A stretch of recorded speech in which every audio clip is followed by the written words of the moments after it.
there, everybody, and welcome to Roll with Advantage. Very happy to be here today for the next session of the Adventures of the Salamander Coast as they go face-to-face with the creator and have, I'm sure, a couple of questions for him as he comes to them with a proposition. However, before we can get into that, though, we need to roll the intro and dive in.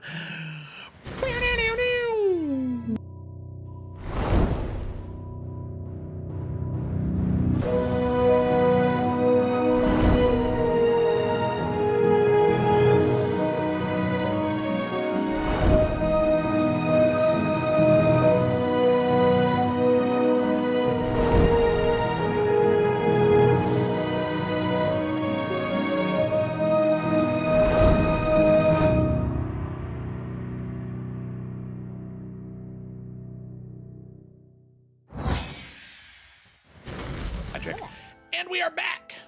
So, as is tradition here on Roll with Advantage, I do not do the summary. I have my players do the summary. This week on summary is Felicity. Felicity, when you're ready, take it away. Is I. All right. So last session, at the beginning of the session, Carousel speaks with our Kuatoa cult, and they reiterate that the creature / god in the slumbering city is huge, and that is exactly the direction we are heading. They also acknowledge that Infernal is the language of the gods, which then adds some clout for Carousel and Bianca. The rest of the party is just scrubs, I guess. Alton also speaks with Bianca with questions about the overworld. He is amazed at the freedom and opportunities he will be able to have about above, outside of the Underdark. I don't know why I added both those words next to each other. Before we are able to get to the outpost, though, that Alton had told the party about, the Kuatoa find us and attack us. The part that's not our cult. Our cult did not attack us. The party learns the true strength of the Kuatoa's belief, and the Kuatoa are even able to summon a beholder. The fight was not going well, as many of the party members were limited in what they were able to do during the fight. Ajax, seeing the desperate situation, reached a point of heroic rage that was able to turn the fight in the party's favor right in the nick of time. So the party does gain 2 more Kuatoa to our little cult. During our rest, Caracilla does give the orientation to our new cult members. And while Bianca takes a watch, she does hear Ajax mutter in his dreams about Alwyn, his parents, and Amelia. All rested up afterwards, the party is ready to get on their journey and not sleep for another 3 days. But early on in their path, they run into a familiar face joined by creatures with familiar scales. The creator has found the party and seems to have made creatures out of the DNA he gathered from Suni. He has a deal he would like to propose to the party as well, and that is where we will pick up, I assume. You're goddamn right. That's where you're going to go ahead and pick up. So, very I wonderful know if there was a cutscene. Summary, Felicity. So. Nope. Anything that's happening out in the overworld, you guys don't need to worry about. It's big fucking nothing. So, we'll go ahead and dive in right there. In the dark and humid caves of the Underdark, the chittering of spiders constantly surrounding you, and every once in a while, the briefest hums of songs emanating from that sleeping city in front of you. These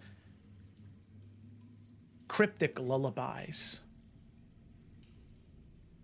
You hear them, and some of you might be afraid of what is in front of you, but the sleeping city can wait, because right now, an enemy, loosely an enemy of the party, the creator, stands in front of you. 2 dragonborn-like creatures at his sides. Larger, broader, the scales seem thicker, the muscle seems heavier. These creatures are strong. They seem thick-skinned, and they seem dangerous. They look straight ahead. Their view seems dull. They follow aside the creator, following his every word and every command. And they do not move unless he says so. As he is standing there, and he just had said to you he'd like to make you a deal. And from that moment, he will continue to elaborate.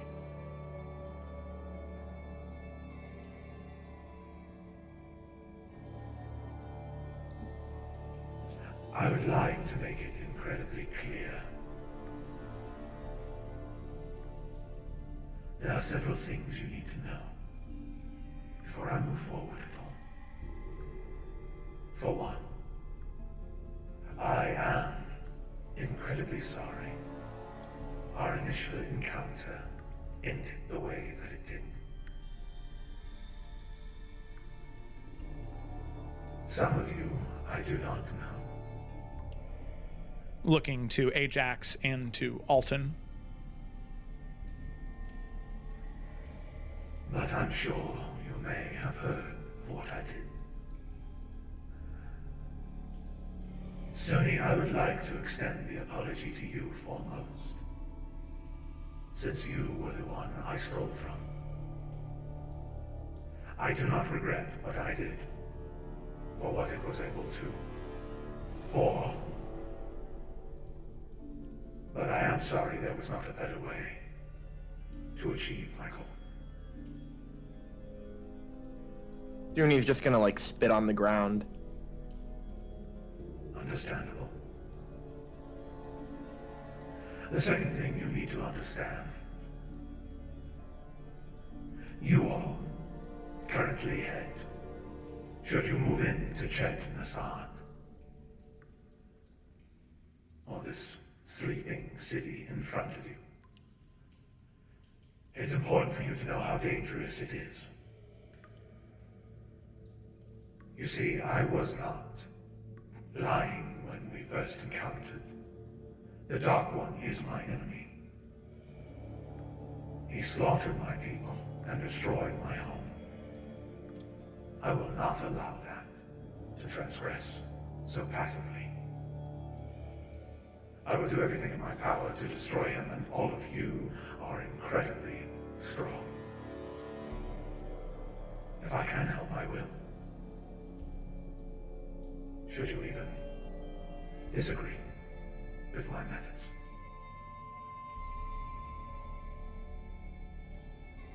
Not only that way will you face the sleeping city, the thousands of Kuatoa that sit and sing and pray to their god, giving it unknown power and strength.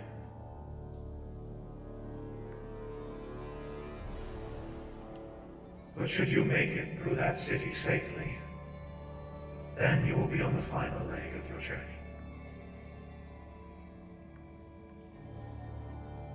The lumbering giant of Myrax awaits them. Another creation of the Kuatoa, another god. A giant that lives its life in a massive ravine that it carved for itself. The Kuatoa there have evolved.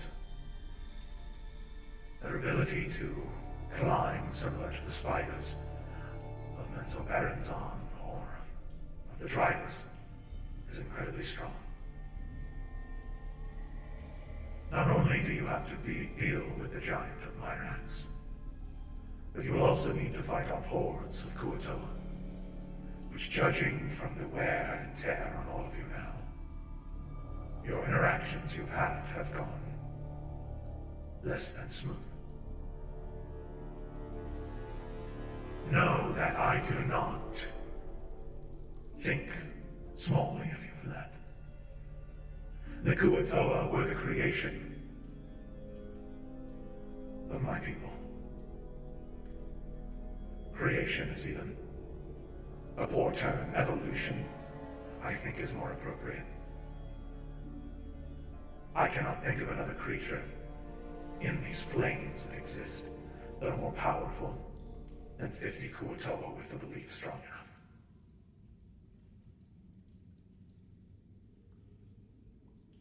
That is the information I present to you, and I present to you a way out.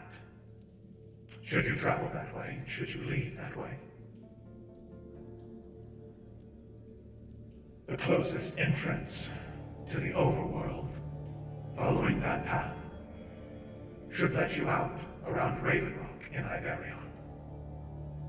I believe it is in the sewers of Raven Rock. That is relatively far from where you need to be. I offer you an alternative path.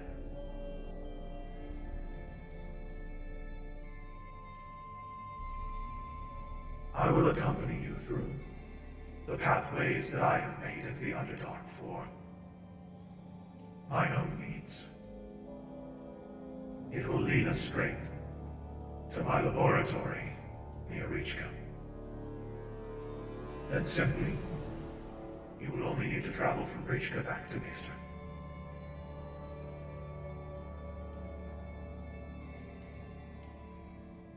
What is happening in Maester? I know that you are necessary for it to go smoothly.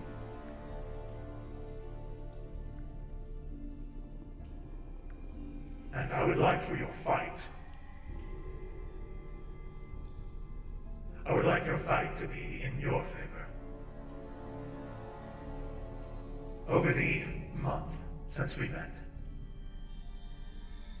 Suni, I have taken your scales and I have created 500 what I call Draconians. These Draconians are incredibly subservient to who I deem their master is. Should I say that all of you are in charge of them? They will no longer listen to me. They will follow your commands and your orders. I will give you these 500 Draconians to help in your fighting against Damaris Keep and Ivana. As a gesture of good faith for the transgressions I have caused against you.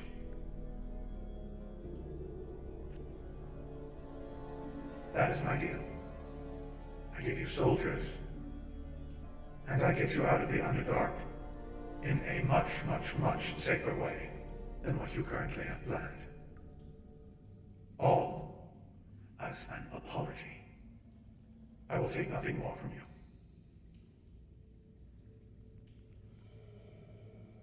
So all you're interested from us is just our goodwill? The way I see it, Ivana is a pawn of the Dark One. Should Ivana be left alive, should Bella Clara be left in the state that it is, Dark Friends run this government. Should this government be left to stand, it will be a hotbed of Dark Friends and Shadowspawn. So close to one of the final bastions that remained in my timeline, Bromsgrove. To have a hotbed of Shadowspawn and Dark Friends that close to one of the only pillars of light that will be left in the final battle. I would be doing a greater disservice to the memory of my people and to my own preservation by allowing all of you to walk into whatever dangers await you in the Sleeping City and beyond.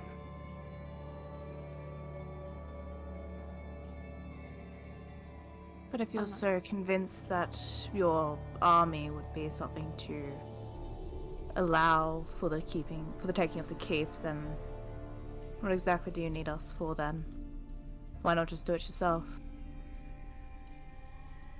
I said the 500 Draconians would help.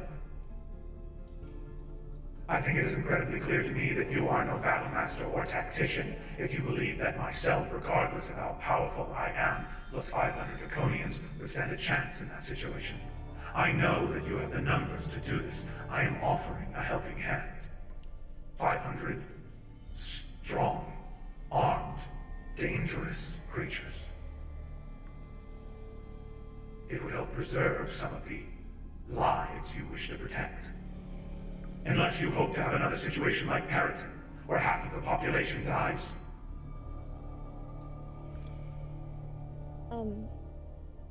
Could Bianca, she's not good at these, but just like try to read him. I know he's not a familiar humanoid that they're Yeah. used to like conversing with, but just he seems pretty genuine just based off what I'm hearing, but like does she pick up on anything else? Yeah, go ahead and make a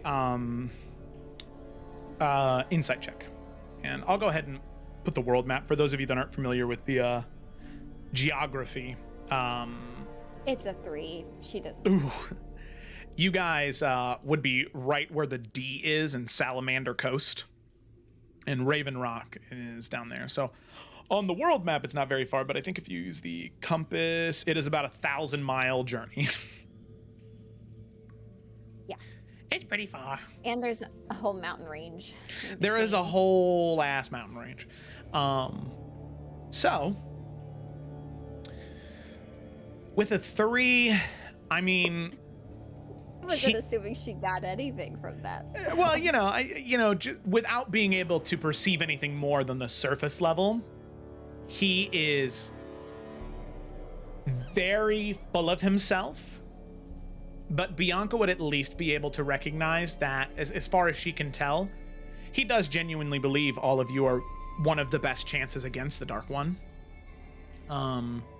He's just a little fed up that, to him, he brought you the world right now. Right. And I guess yeah. she's less of like his attitude, more of like there isn't, not that she would pick up on it, but like there wasn't an underlying like, and then eventually you can as far get as you me can back. tell, no. Yeah. Yeah. Yeah. I don't mean to offend you or take back any of the things that you're trying to offer us. It's just last time when it seemed that we could have an amicable end, that you were going to let us out of your lair. We found one of us captured and used for your experiments. That's the only reason I have hesitation here. You haven't exactly let off in the first place in a good foot. But that said, I do appreciate if the offer is genuine. And I believe I said it then, and I mean it now when I say that we don't need to be on any kind of opposing side. We can work together in things. We want to see the Dark One thrive no more than you.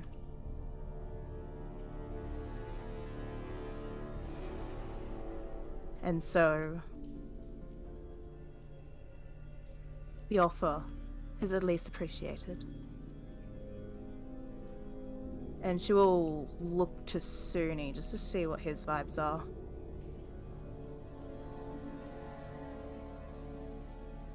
Uni definitely seems fairly uncomfortable, not generally wanting to look at the creator, but not like super duper shaking in its boots or anything.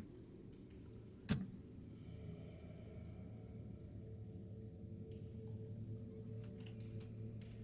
suppose then one final question from me at least. What would happen to those soldiers that you offer us after the keep is taken?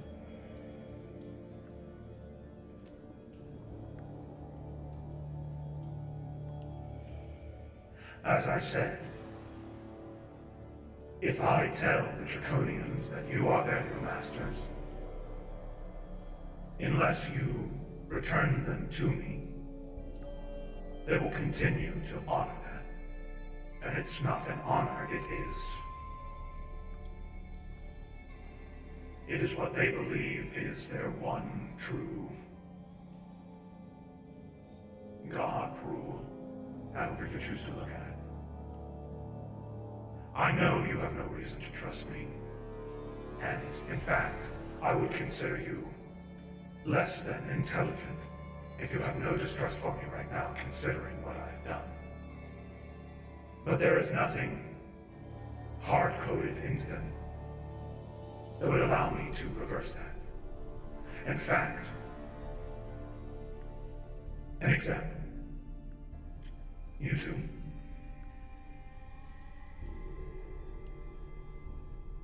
They are your new masters. Should any of those humanoids standing in front of us give you any command, their word is above mine. I mean nothing to you anymore. And you can see... Again, it happens. You can see the Draconians, they turn away from him and they walk towards all of you and they flank the two of you, same as they were him. And then the Creator says, Tell them to stab me, to hurt me, if you wish to see if it's true. They I hold no believe that's reservation. necessary. In fact, you could tell one to slit its own throat right now, and it would. I would not recommend it. However, they are exquisite fighters. Should be used as that.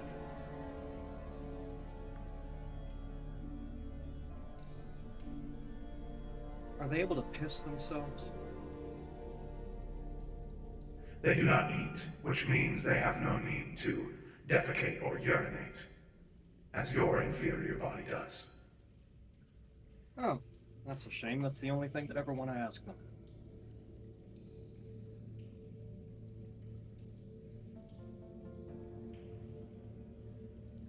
Okay, so you captured Sunni, and now you're giving us what you did with him? Against his will? You stabbed us, and now you're handing us the knife for our fucking birthday? Whoop-de-doo.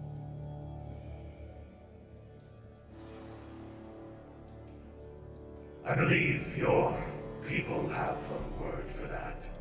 Poetic, at least.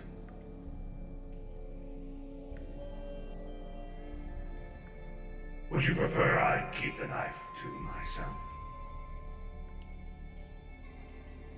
As I understand it, the situation all of you have ended up in,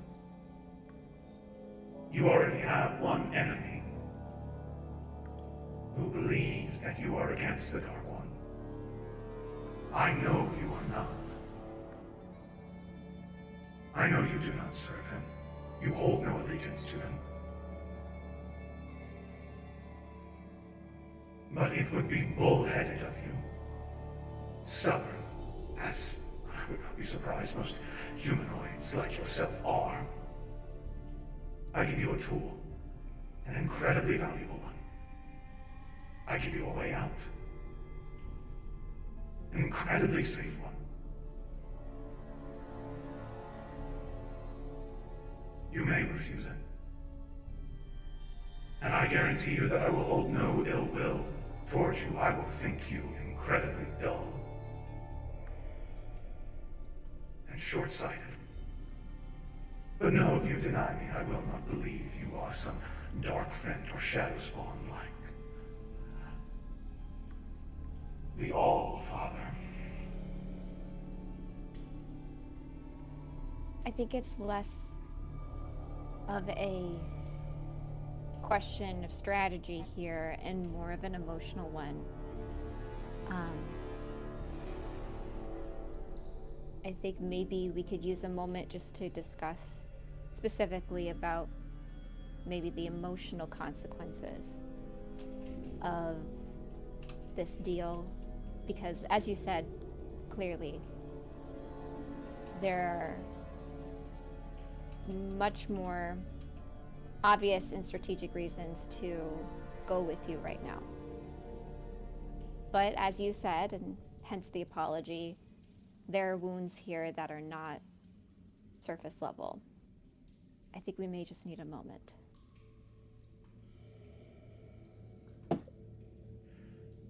You may have a moment to think. I will give you that privacy. I will say one more thing, though. I understand you all have the luxury of emotional vulnerability in your time. And I am very happy that you still have that luxury. I have been jaded and hardened by my loss. Make whatever choice you will. But know that long, long, long ago I was not that different than you. Emotional vulnerability made sure my people ended up where they did. So please allow that to be in your understanding of my actions. And you can see with that, he will turn and he will begin to walk back up the way that he was walking and into a rather narrow cave inlet. Pretty far, maybe 5-10 minutes away from all of you. The true Draconians, they continue to stand next to you though, not looking at any of you, just staring forward and keeping a watch out.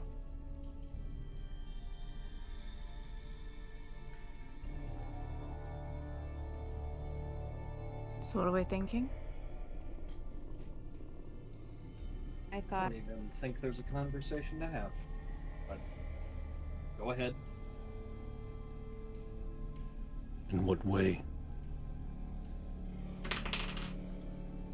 As in not having a conversation and going with what he's saying?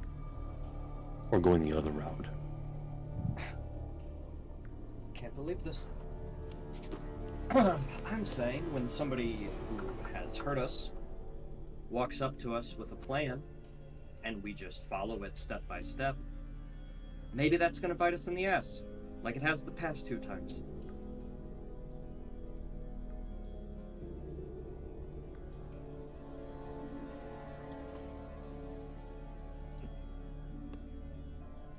Any other thoughts? I think we should go with him unless it's something very hard for Suni.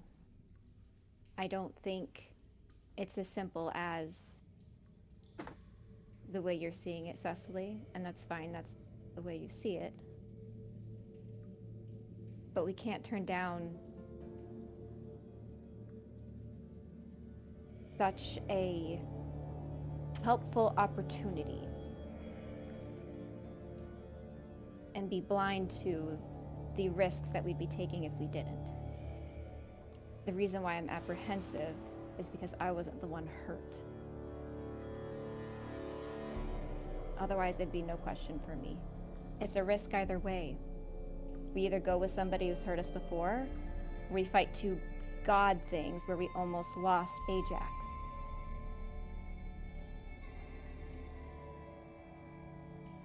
Junie will put a hand on Cecily's shoulder and say, "Thank you so much for being protective of me. It really means more than you could know. But I think Bianca is right. I feel sick just being near that thing, but it happened. We can't change that it happened, and if it provides us with any sort of edge, I don't see why we shouldn't take it, or else it wasn't worth anything."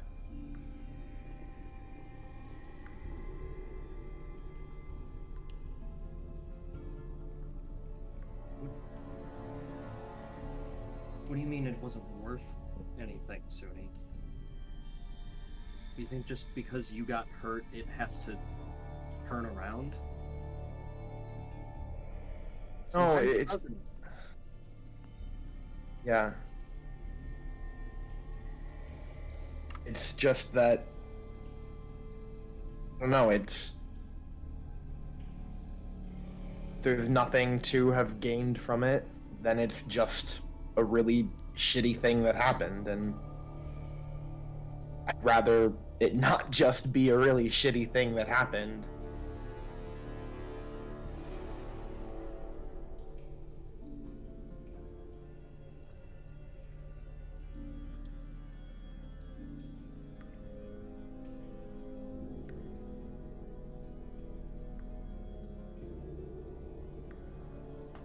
I think that so long as you're comfortable with it, then Suni, I think it is something we should accept. I don't believe we can afford to have to travel all the way from Raven Rock if we even get there.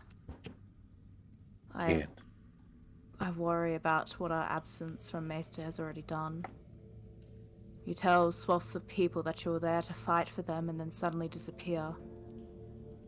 It's the quickest way for people to stop believing you. Quickest way for people to get scared.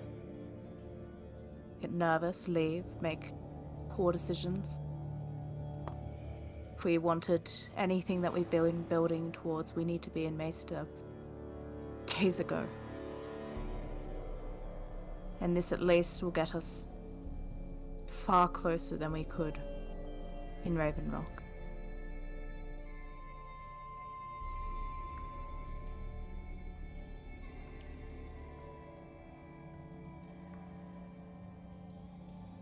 When we do get back to Maester, which we will, no matter how we get there, is this guy really the kind of ally you want to have? I'd rather him an ally than an enemy.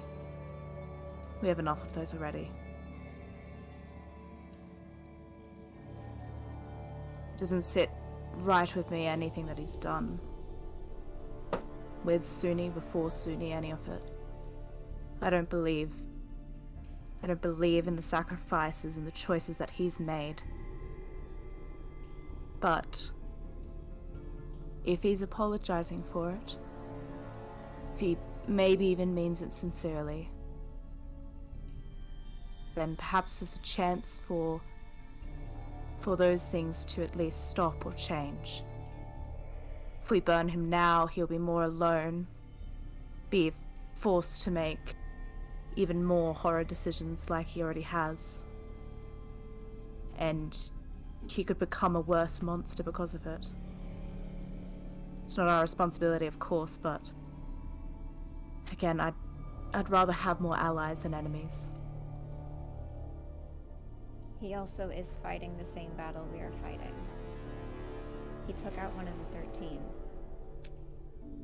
We can't like him, you know? But we gotta acknowledge that he's done as much as we have against the Dark One. Well, I think opposing the most evil being that has ever existed is a pretty low fucking bar. Look,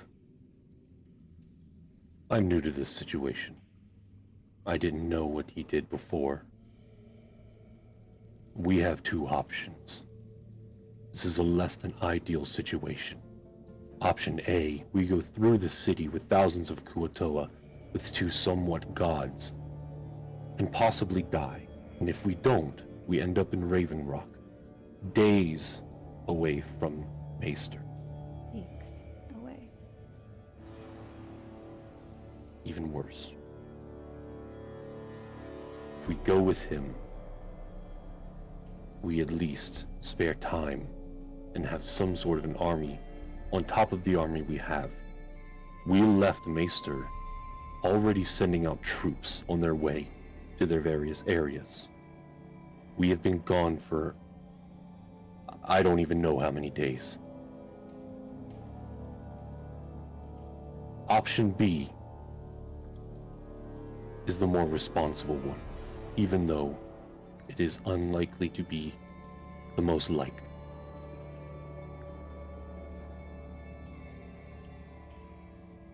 If this happens, and he becomes a problem later, then we deal with it. Just like the other two problems that have become a problem before. We don't have time. People are dying on the surface right now, as we speak.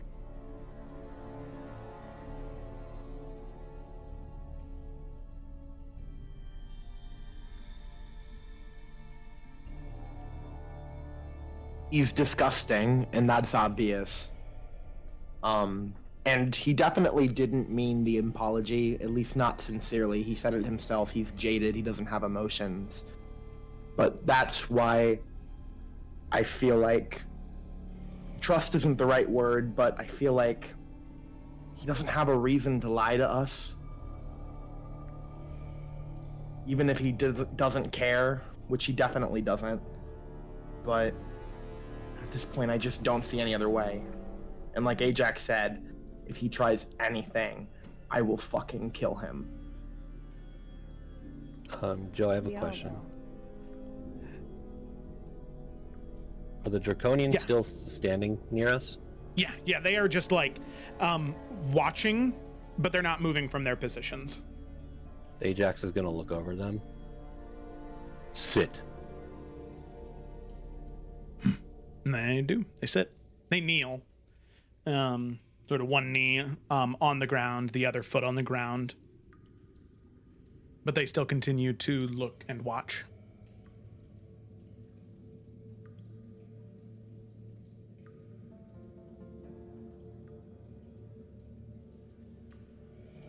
But they don't do anything else aside from that.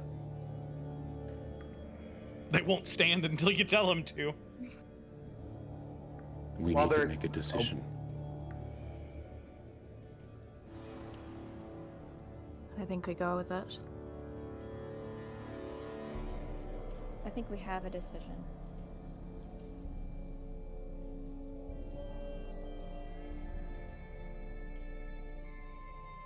Are you gonna be okay, Cecily?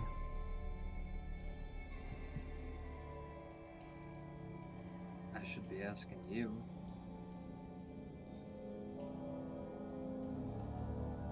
Yoni will give a kind of half smile, and nod and say, I am. I'm gonna be.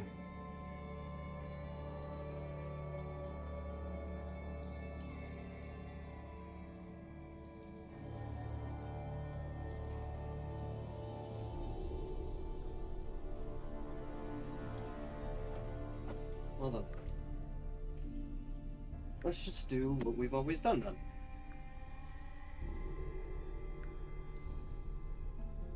Third time's the charm, right?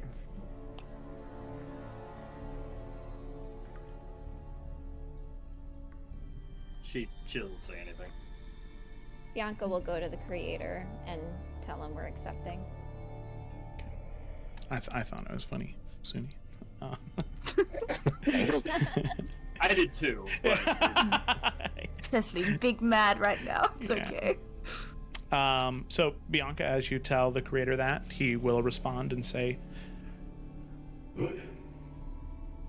I'm very glad that all of you could make the rational decision, regardless of what your emotions may have led you to believe. I would like to say, and I'm assuming that everybody else would kind of be gathering around Bianca up to him at that point. begrudgingly. Yeah. Okay. Yep.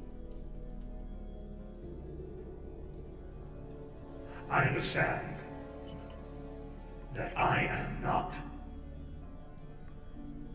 alone in this conflict. I know that. Many, many, many years ago, I took on the moniker of the Creator because I was the last of my kind that could do what we did.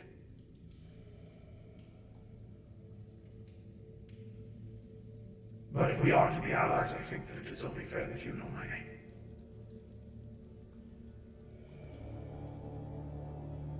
Kasoro Valajan, and I am the last of the cynics. And I will put that in chat for all of you. Thank you. Don't How you, ask. how you gonna spell that, huh? With great difficulty, Joe. Kasoro Balaja. Jesus. Can we call him Cass? Do we know he was a Simic? Yeah, because I mean, we do, It was 'cause he talked about it implied. on the Astral Yeah, ship. yeah. But yeah, he's the person who has created all of his creatures have been variations of Simic hybrids. So there might even be a couple of Simic hybrid Gideons. humanoids rolling around. I've seen it. Some Gideons. Some Gideons running hanging out. around. Crazy, crazy. It's like he didn't actually stop being a Simic. He just managed to like warp through the multiverse to here, and then like a multiversal version of him is now in Everend. That's really Yep. what went down. Yeah. I'm right under I mean- Astron. It's all connected, guys. Pepe Sylvia. All right, so He informs you of his name and will say, when we return back to my laboratory near Richka, there are 500 more Draconians there. They will travel with you to Maestern. They will provide you cover and protection should you need it. I would, perhaps. They may scare the public. So perhaps leaving them outside the city or having them go around would be a better choice. But I leave that up to you. You know these people better than I do. I will lead. But I understand that I may make some of you considerably uncomfortable. The Draconians know the path. It is relatively straightforward. Should you have any questions for me along the journey, all you need to do is walk forward, and eventually you will catch up. But I will leave all of you to your own devices on the travels. Perhaps there is more and more concern, though I feel we should probably address before everything started. As you mentioned, your creations are unnerving to most people. And, well, in all honesty, I don't think the fact that many of them have been terrorized, lack of better words, by them before for your collecting, harvesting for your experiments. I would suggest that, especially if we want to be able to reclaim the keep, and we'll need your soldiers as pivotal parts of that perhaps it'd be a good idea to leave people alone. If people see that similar creatures have been attacking towns, it will only create problems for us.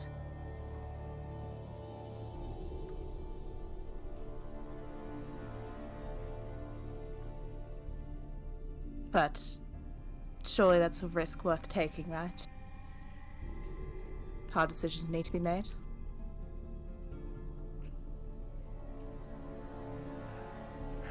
I will concede to this point on one condition. Should an individual willingly give themselves up, say in this instance there is someone who is sick, they could do nothing to help protect their friends or their family or their home.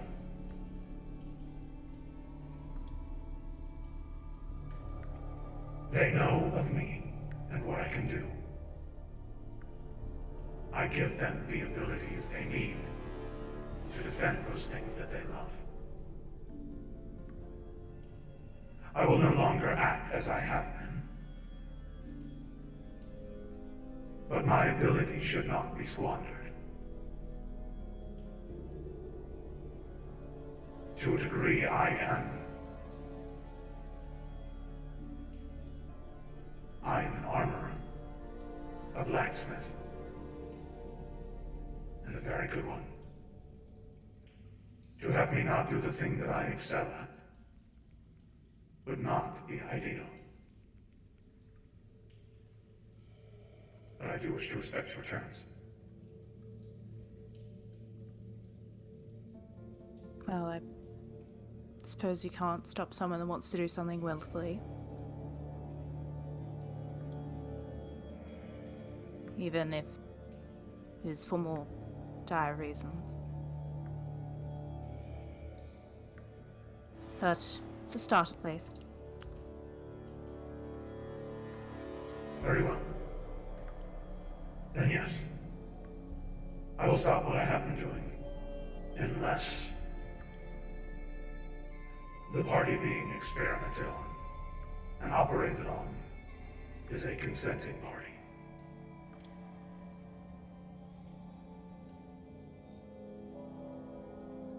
Right. Sorry. Let's get out of this place, please. And, You can see he looks back towards the, what is it, 5 Kuatoa that follow behind you. Hell yeah. they are a very useful tool if you can corral them effectively. If I can offer you one piece of advice, try not to let them wander, physically and mentally.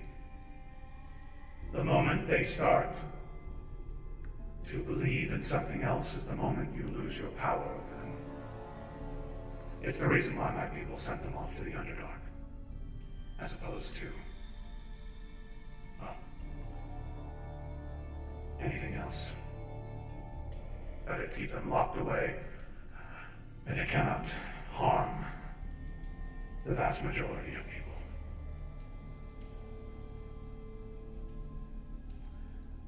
They also, they repopulate by themselves, so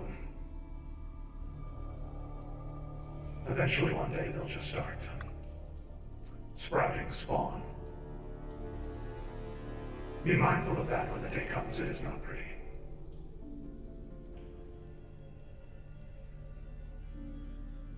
But what you choose to do with them is entirely up to you. They are a tool, nonetheless. It's up to you. And with that, he will begin to turn and begin to walk, and start heading in his direction. Stand. They were sitting back where you told them, and you had walked like 15 minutes away. You can see the Draconian stand, Follow. and they follow. All right. I feel like John's getting a little bit of a power trip. Okay. The character who was a freaking in war all the time and commanded armies? No. Okay. So with that, all of you begin your journey throughout the rest of the Underdark safely and securely. You make an alliance with not an acquaintance, not an enemy, that little space in between those two. Definitely not a neutral party, but one that can help you get out of here safely. We will be fish friends. The best part Bonding is, travel montage. Acquaintame. as you are making your way, you're able to receive all the rest you would like. So there's no need to continue to push through, no need to escape the Underdark with 3 points of exhaustion. Over the course of the next 2 days, you will eventually escape. And you will emerge in his laboratory within Reachka, or right outside of Reachka. So that's 2 rests that all of you get before arriving in Reachka. So my question to all of you is, over the course of those 2 days, is there any conversations you'd like to have with the creator, with Alton, or with each other as you're moving throughout the caverns, moving throughout the caves, or camping and watching at night? Yeah. Very well. I'm just gonna talk to Ajax if Ajax is up for a conversation. Ajax is always up for a conversation. At what time you thinking? Just because what she's gonna ask, probably a point where they can talk alone, so maybe on a watch together when everyone else is asleep. That probably would be best. Okay, alrighty. So we'll go with first watch on the first night that you're in there. So the 2 of you settle in for your watch, and you begin to have your conversation. I'll say Sorry, Ajax is probably. Oh, sorry. Go for it. What were you gonna say? I was just gonna set up that Ajax is just kind of sharpening his spear right now. There you go. Okay, well maybe Bianca's cleaning her glass sword because you gotta make sure that shit stays pretty. Um, but as they're working on that, she'll say, how are you feeling? Did you get enough rest? I feel much better. More than I did prior. Didn't expect that thing to be able to do something like that. Yeah, I don't know everything that beholders can do, but it was shocking seeing it in action. I think it's still bruised. Hurts. It really took a lot out of you. I don't think I'd ever seen you that bad. Yeah. Definitely first. First for me, at least. But I mean, you really pulled it together right at the end there. That was kind of amazing. Well, honestly, I don't really know how I did that. All I know is I had all of those Kuotoa piling on top of me, and I could see all of you in trouble. And all of you were badly hurt. And the next thing I remember, I was throwing them off of me, and Yeah, you're rocking their shit. yeah, I was, wasn't I?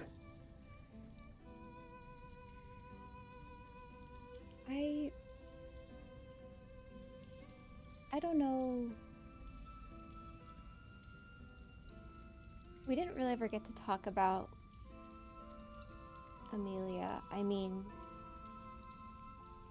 sorry, that's a conversation changer there, but That was, yeah,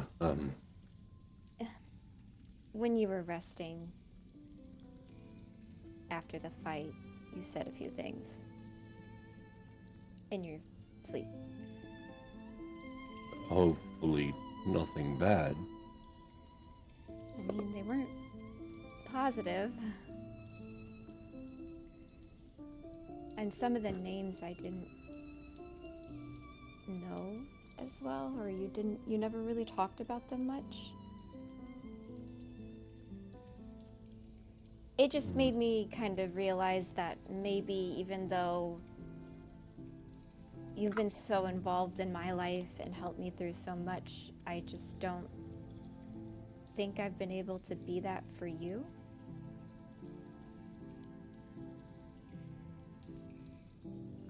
And so, and maybe you're still carrying a lot of weight and pain. I mean, Amelia's death was not that long ago at all. And I don't know about Alwyn or your parents, but it seems like it's still on your mind.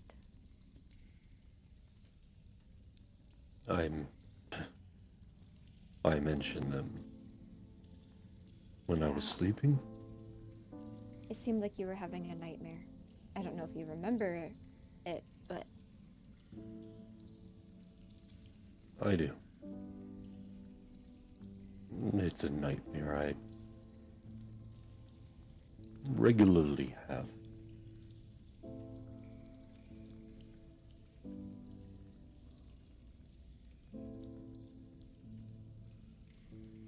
well, Alwyn was a very good friend of mine. When I first joined the Flame, I was around 18. He was about a couple years in service. We were assigned the same regiment, and He showed me the ropes. He was a very good mentor. Even though he was probably, at the time, he was, I think, 3 years older than me. But we came close and fought in many smaller scuffles and battles with creatures and monsters and one day we fought the wrong thing. We weren't prepared. We were assigned to take care of a griffin problem. When we got there, it happened to be a baby rock. And well, the mother was not happy. And it killed Alwyn. That is, what this is from. And he pulls one of his braids out, and you see a colorful feather that is entwined into his braids.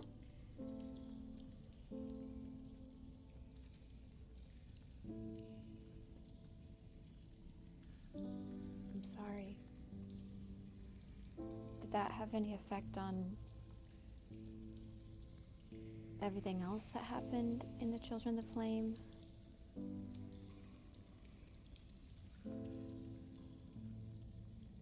I think a couple shortly after, there was a position open that would have been up for Elwyn. But instead I was given it. Which led me into,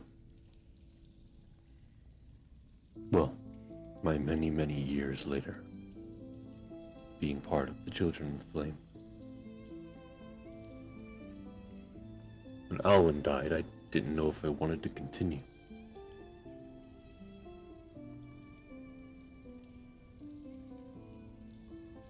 But that was many, many years ago.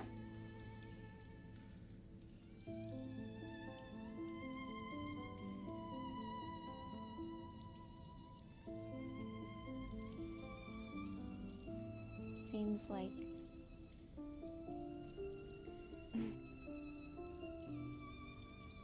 I don't know, maybe things are just really brought to my attention now, being a Valkyrie, but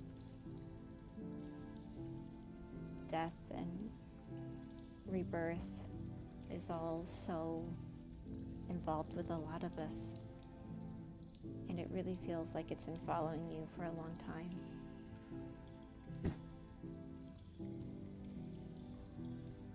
Yeah. You could say that. I'm beginning to think the goddess of death hates me. She doesn't hate anybody, from at least what I understand. That's good to know. Too much of a neutral force to give a shit one way or the other.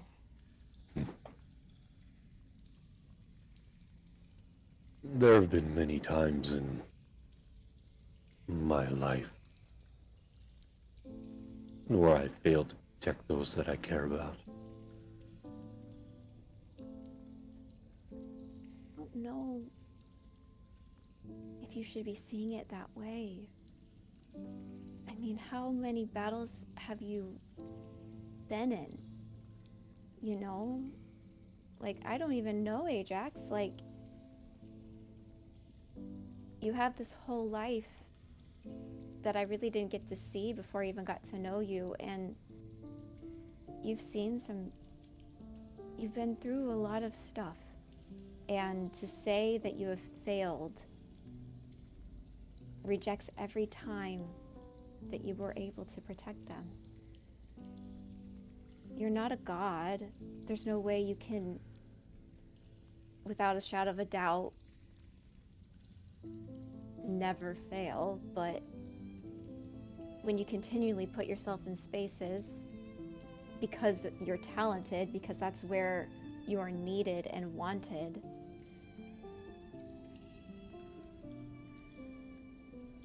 bad things will happen sometimes. Like when we lost Cecily, like when we lost my mom and Keothi.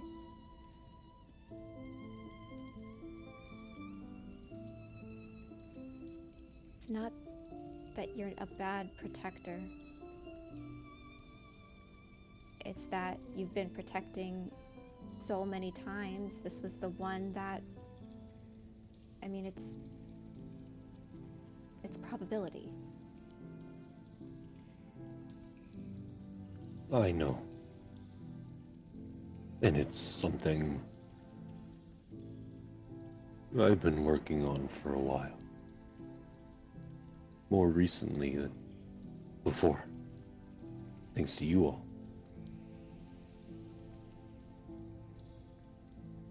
I've been in probably over 100, if not more, battles. It just always seems that when I fail, it's when it matters. It would have mattered every time.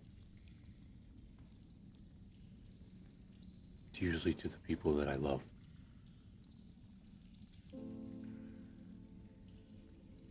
Amelia,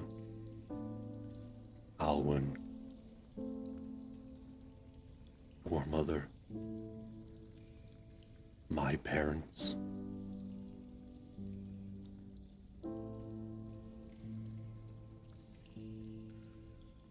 I know that I've done a lot of good and saved a lot of people. It's just hard not to think about the ones that I let go.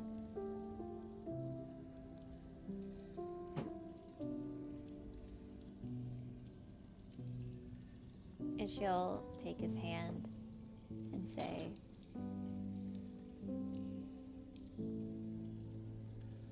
"You've had a lot of misfortune. I know that's something that's not in short supply with this group, but No. but I do think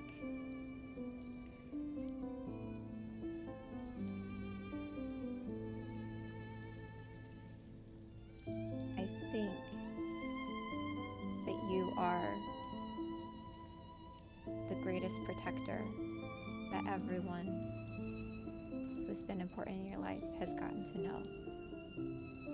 And I do think that if circumstances were different, things would have changed. I don't know each instance, but we can't control everything. Something I and a lot of us still struggle with in different areas. I don't know why the people closest to you are the ones that seem to leave. But I do know what I see and how I feel. And I have no doubt that when I'm with you, you'll protect me. I'm not saying you'll, with no problems, be perfectly successful, but I know you'll try. I know you would give it your all.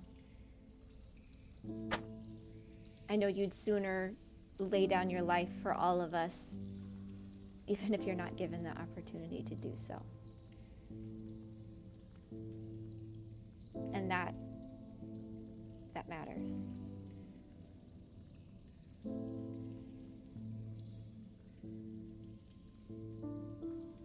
And I'm also sorry that I've never asked for this moment.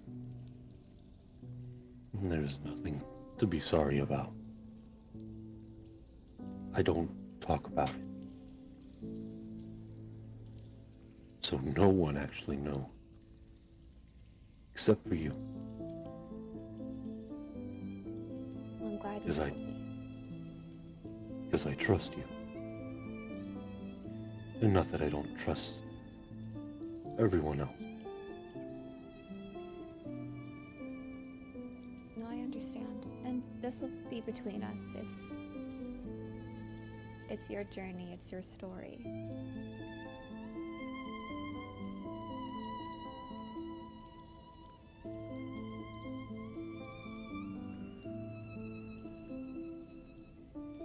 You know,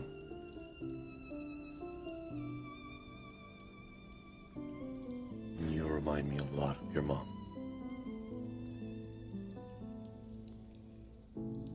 Thank you.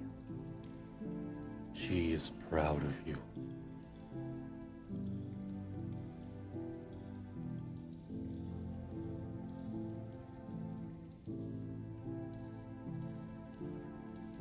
I mean, I'll see her again.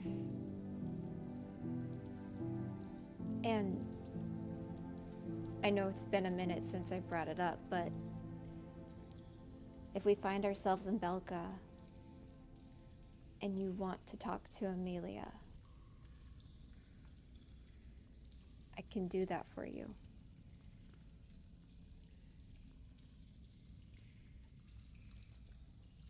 Or No, your parents, I guess, too. I'll have to think on that.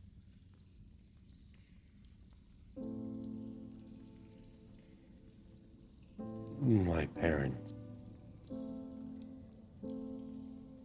They died when I was young. I closed that chapter.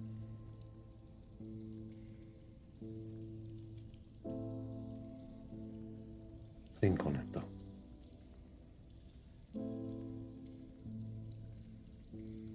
Offer.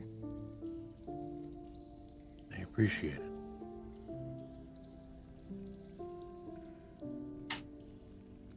You see Ajax kind of wipes his eyes.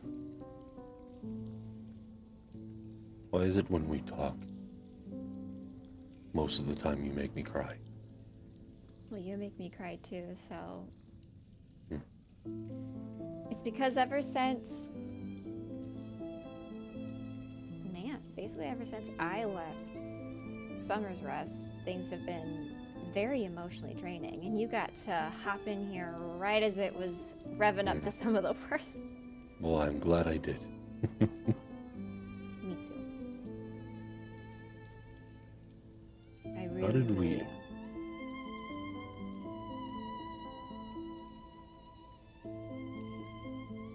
It's been such a comfort having you here.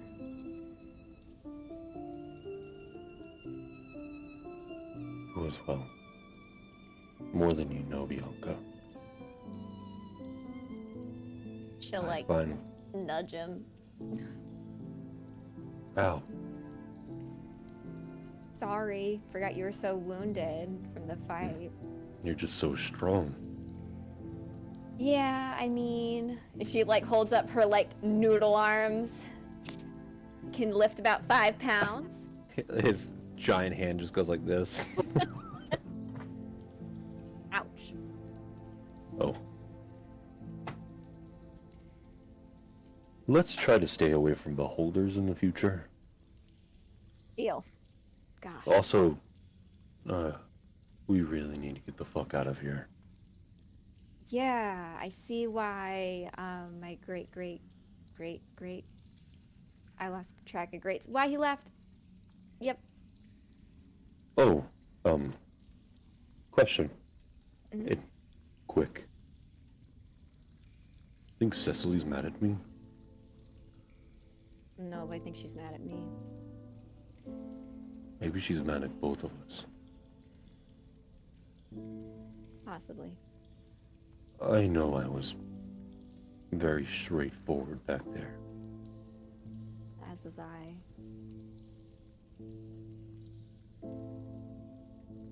No one knows when they're going to be put in such a hard situation.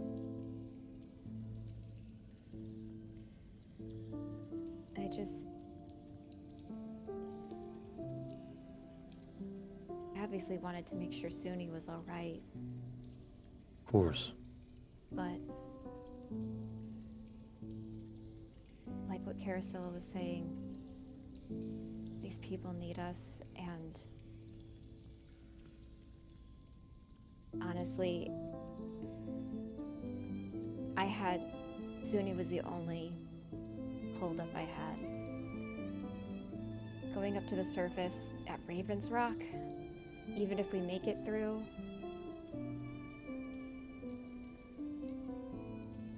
We would have lost the battle. people would have... I don't even know what would have happened, and I don't even know if I could have returned. I don't know if I could have shown my face there again. There's just so much on the line, and We made the right call. I think so too.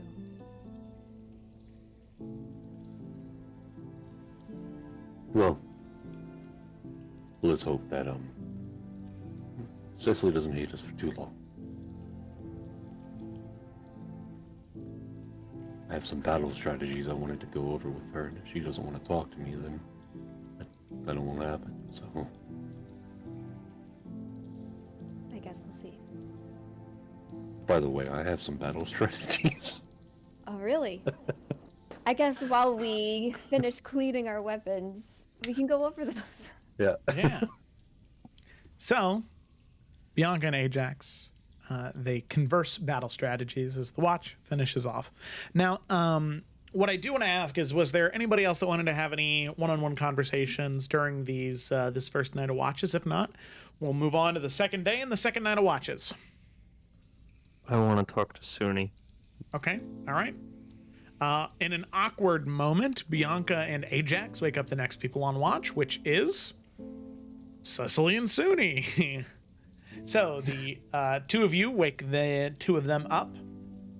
I'm assuming very little words are shared between the changing of the guard, and Ajax is like, as soon as you're done doing, you watch. so with that, the two of them had to sleep, and the two of you start your watch. Like I said before, this area is safe. It is where the creator goes to traverse through the Underdark whenever he needs to be here. So you're not going to run into any monsters or any ambushes, unless you believe the creator is gonna, in your sleep. So there's no need to make perception checks, as you are relatively sure that you're in no danger here. So, Cecily, Suni, as you begin your watch, what do you want to talk about? She is going to spend a pretty significant amount of time not saying anything. And she is going to, wherever the Draconians are in the room, she's just going to be staring at them. Just seeing what they're up to. They are currently, well, I guess that's an important point. Where would all of you have told them to go? Because they're not going to do anything on their own, unless you gave them a general command like patrol the area or something like that. They won't. Well, it's up to someone else. She wouldn't. She wouldn't have done anything with them. Ajax definitely would have told them to keep watch, patrol the area. Okay, all right. So you can see that every 15-20 minutes, right now they are on opposite ends of the camp. Every 15 or 20 minutes they'll operate, they'll sort of swivel around and change positions. And whenever they're watching, they sort of kneel and crouch and scan off in the opposite direction. Yeah, she'll be staring at them. And eventually, as they make maybe their third pass or whatever, Cecily will be like, Do you want to make them pants each other?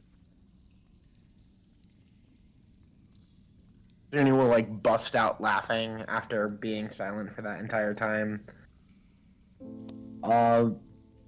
Yeah,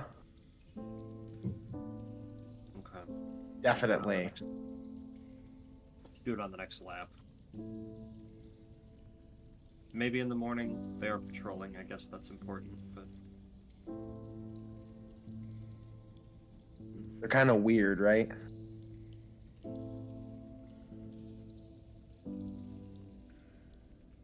I'm not past the fish people. How the hell are you putting up with this?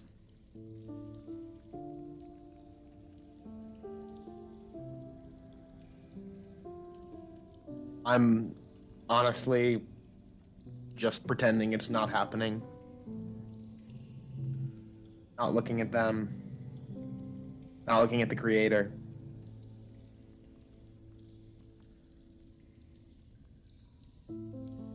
Maybe if I don't look for long enough, they'll go away. But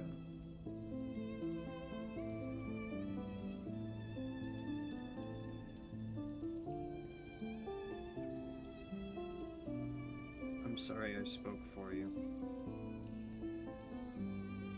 Should have asked how you were feeling. no, it's okay. I was glad that somebody. No, it wasn't just you, but that somebody was angry with me. It's sad.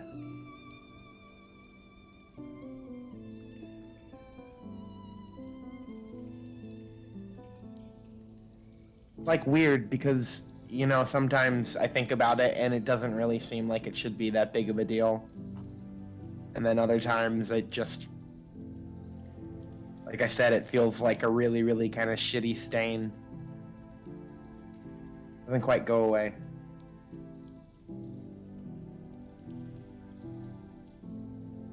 Do you think we're gonna be like that when we grow up?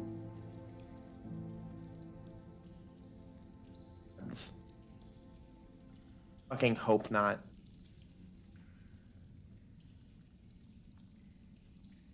I don't get it. Like, emotions are hard, but I just can't imagine operating like that. No heart. Kindness. No love. What's the point, you know, when you get that far? Well, the creator's the extreme, but I guess I'm kind of talking about everyone else too.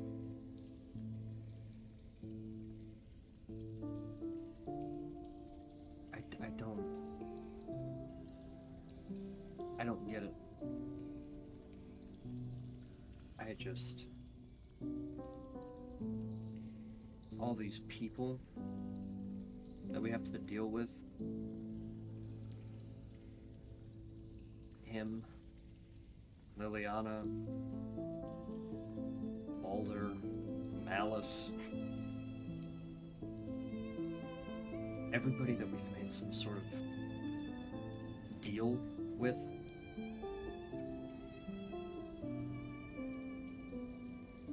I get sick. I get so angry that I can't keep my hands still. And they all seem to just be able to swallow it. Just turn off their body and use only their brain.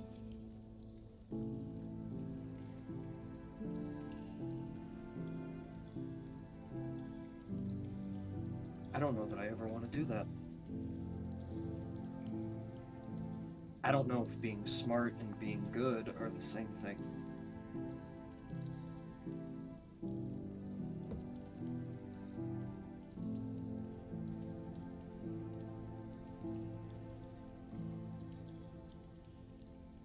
Yeah, it seems like maybe it's part of growing older. I don't know. That's the difference, you know. You when it was you and me and Poe, you know. I mean, I know that yours and my morals weren't anything like Poe's, but you know, felt like decisions were easy back then.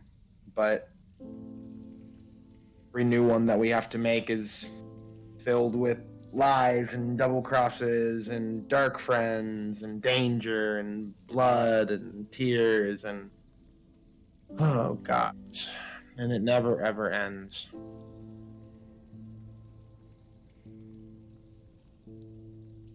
You think it's ever gonna end?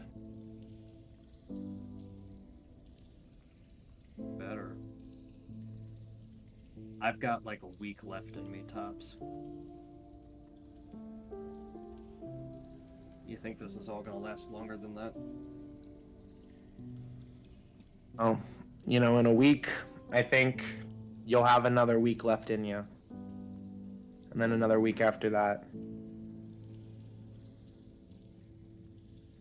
1 week at a time.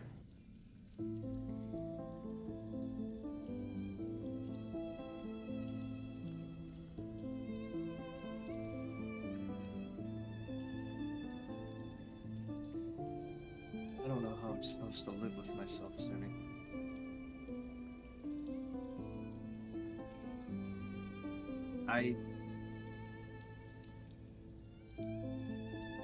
I died and I woke up and I said, okay.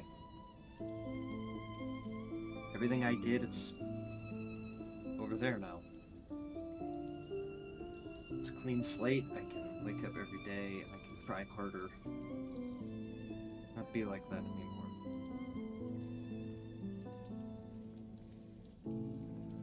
This was supposed to be the good one. And I keep being forced to make decisions that I don't care if they're the right thing to do. They make me hate myself.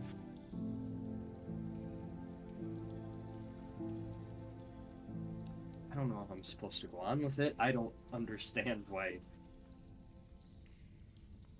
the people that I thought in my life were going to be some sort of guide.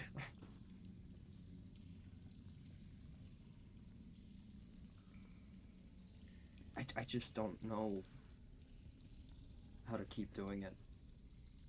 I don't know how to keep putting up with people that have hurt one of us in the worst way because it helps a battle we're going to be in, or somebody that would have had me tied up and executed in the public square if I was born in her city when she happened to be in charge, or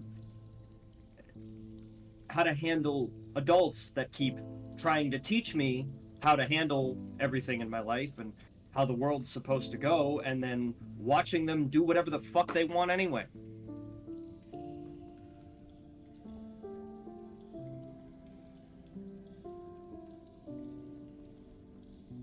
I don't know what I'm supposed to do.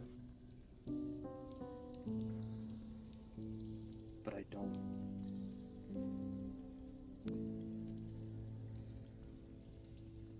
Feels like everyone knows how to just get over it.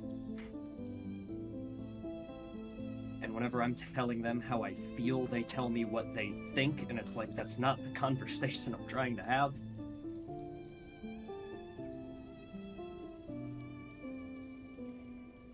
I don't want to be this angry anymore, and I want the second life to be one where I can feel like a better person. That doesn't seem to be happening. Yeah, anyway, that's me. How are you? Fuck. Oh, I'm right there with you. I'm scared shitless, and I'm pissed off, and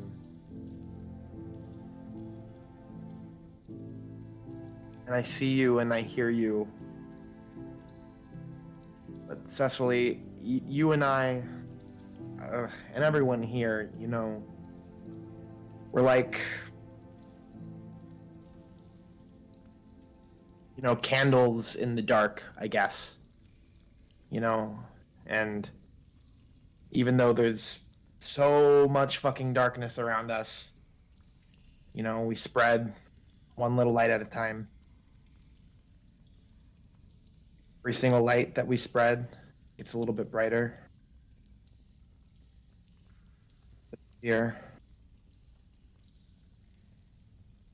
We just got to keep looking for the light. No matter how much darkness there is. You know, sometimes spreading a light creates a new shadow, but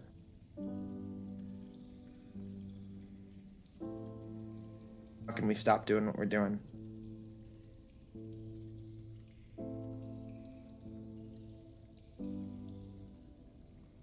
There aren't a lot of candles in the world.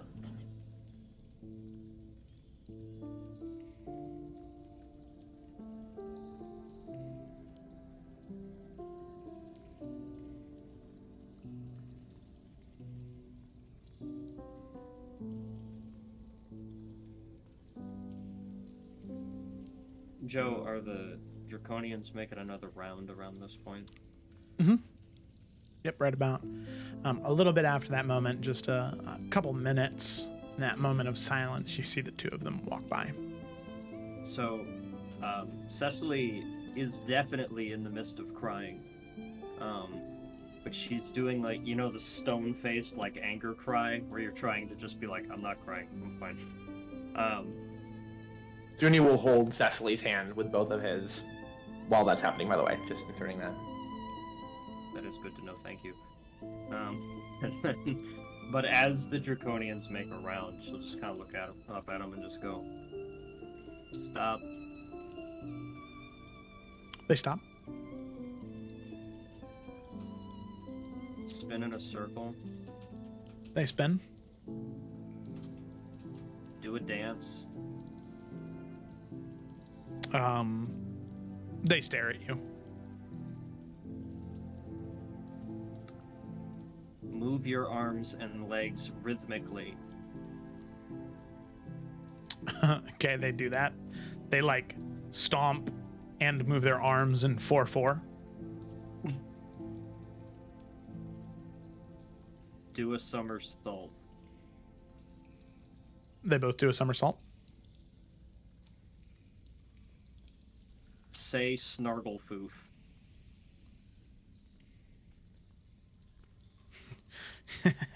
You can see. That's so dumb.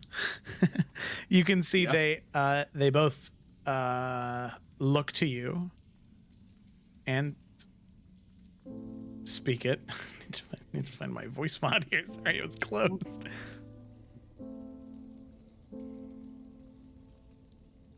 Snarglefoof. I'll say it backwards.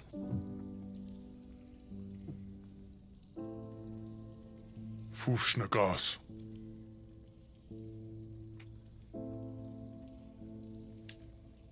Try to kick your own face. Impossible. My leg doesn't bend that way. That was terribly human. I don't know that I like them when they speak. Can you make your voice sound more pleasant?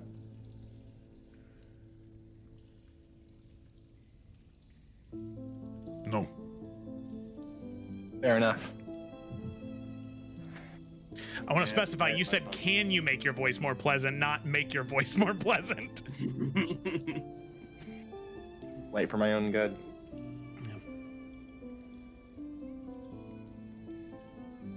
Alright, well, that's fine for tonight. Suna, you got anything? Nah. That was a good laugh, though. I needed that. Okay, now say tip tip toodly loo and keep patrolling.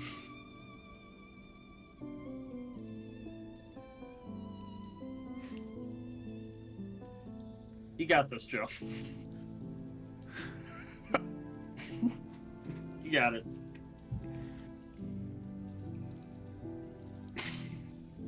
Come on, you got it. Come on, Joe, pull it together. Tip tip toodly loo. And he calls when they leave to go patrolling. He's gonna call after. Now say it in Draconic. I feel like right now Ajax is Christo twitching. hula Ajax is just twitching in his sleep, like, what's happening?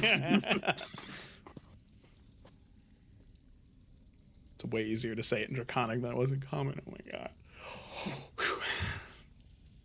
Sorry, Joe. It's okay. But yeah, she's Cecily's just still kind of simmering throughout the rest of the night, but you can tell Suni that like she is angry and she is upset that she is angry. Yeah. Like she doesn't want to be. It's just she's a lot of things. Yeah, the last thing that Suni will say before being done with things to say would be, I think we gotta cut the adults some slack. They don't get it like we do. And that's okay. Can't expect them to.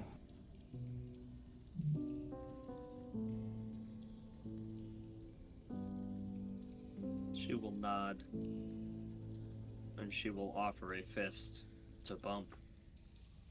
You will return the bump. Fuck yeah. Okay. That's all she's got. Okay. Cool. And let it be noted for ambiance purposes that when she wakes up tomorrow after she gets her morning meditation in, she will be less intolerable. she's gonna try to put a foot forward tomorrow. Okay. Good to know. So, as all of you wake up, you gather your supplies and you gather yourselves.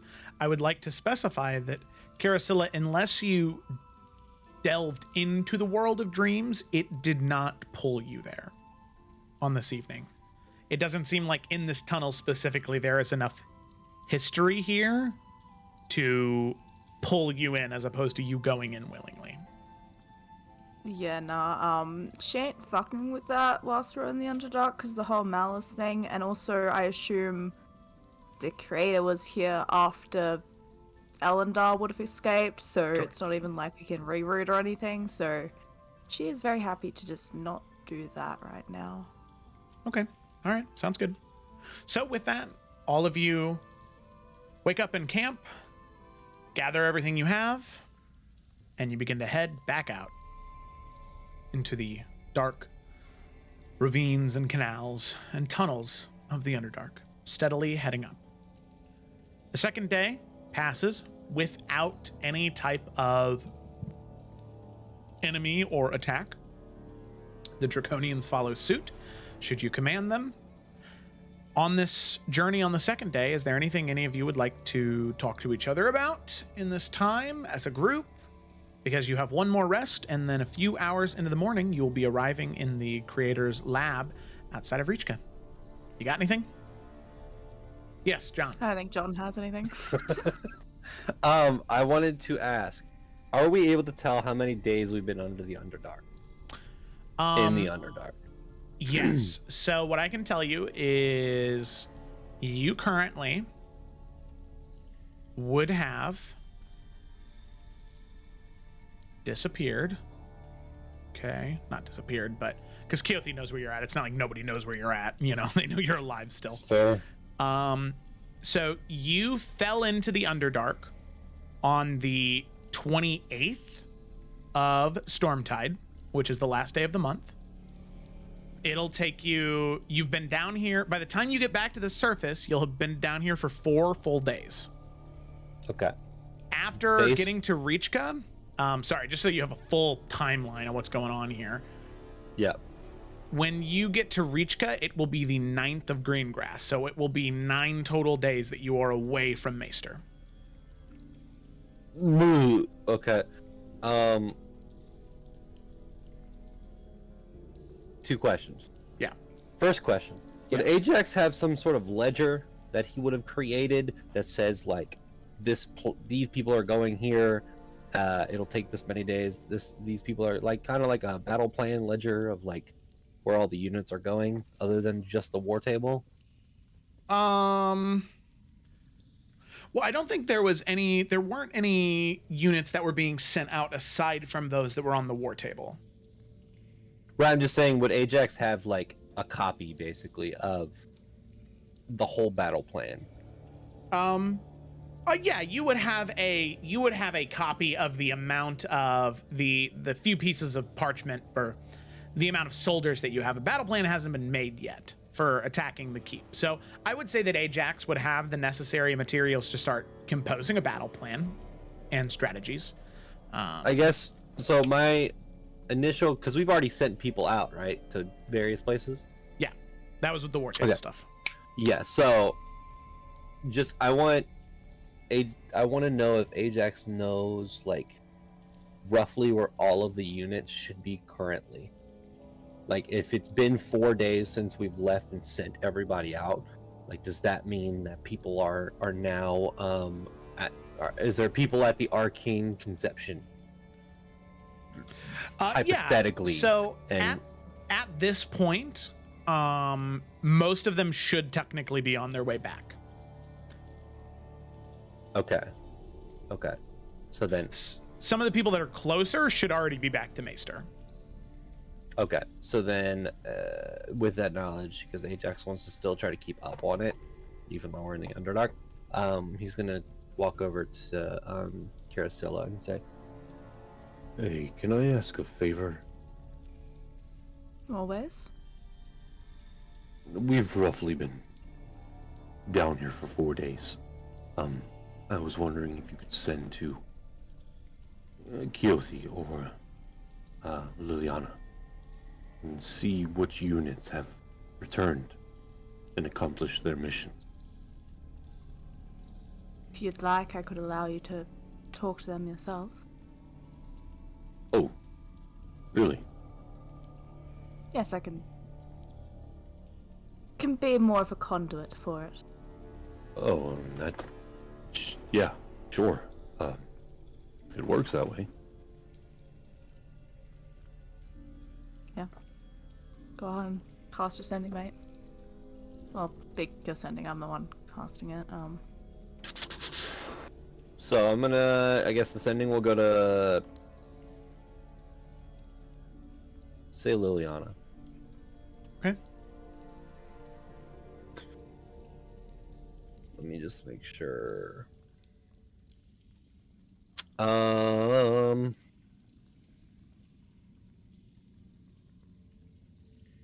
Sec. Okay.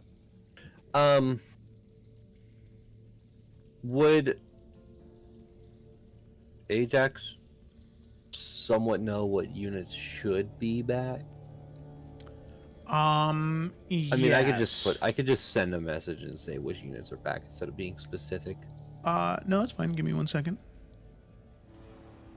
I just need to look at the war table real quick. So,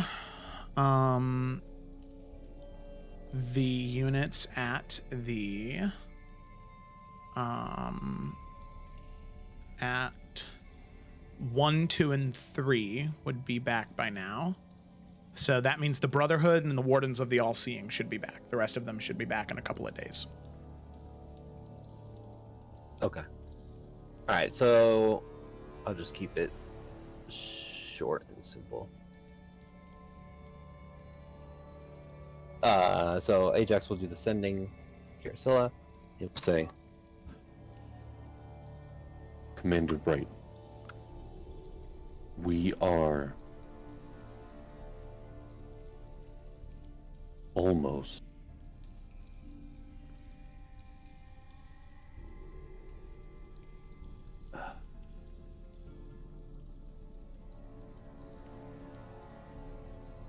back to Maester.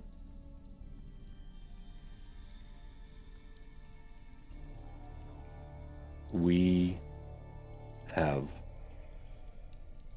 No, take those two back.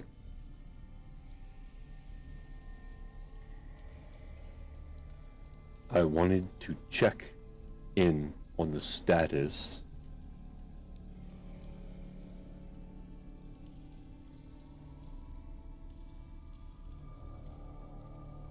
of the units. Oh shit, hold on, I think I've only said like 15 words. They go quick. I know. We sent out. Please respond. Your message is delivered successfully, and you do receive a response. Ajax, it is good to know you are all right. The Brotherhood and the members of my order have returned safely. Their missions are accomplished. It's 24.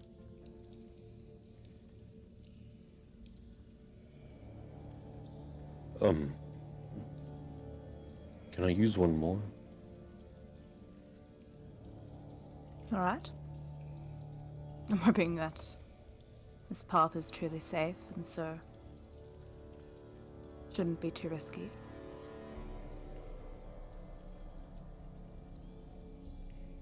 So second sending. That is good to hear. What of the other units? Have you heard anything from them?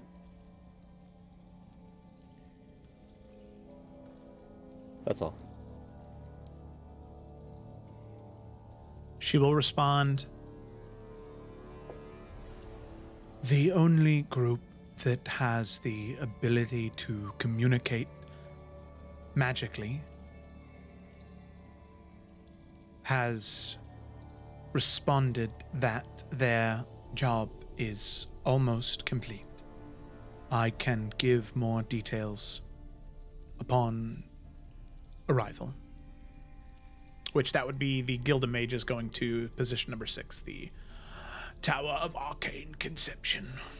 Oh, so they're doing well. That was the one people we thought were going to do really bad. Mm-hmm. Hey, I said almost done. There's still a chance to fuck up. Yeah. Thank you, Carasilla. If we do get into danger, I'll make sure to stay near you, since I did use up some of your resources. No. It's not like it's anything I expect back. I think it's better if we just avoid any danger. That's what this whole Agreed. deal with the crate is meant to be, after all. Well, regardless. Good news. I mean, she can hear it all as it's going through, yeah, that's how that works. Yeah. Yeah. It's definitely the best outcome we could have had.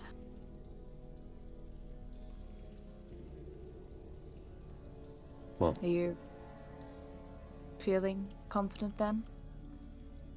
Better at all this strategy stuff than I feel any of us are. I am. The Brotherhood and the Order took care of the front lines of the battle. Those 3 objectives are very vital. On top of this army that we're going to obtain from the Creator, our odds look much better and better every day. Of course, I don't know what we're going to face within the keep. And I could assume it's not going to be the minor demons we've seen in Mason.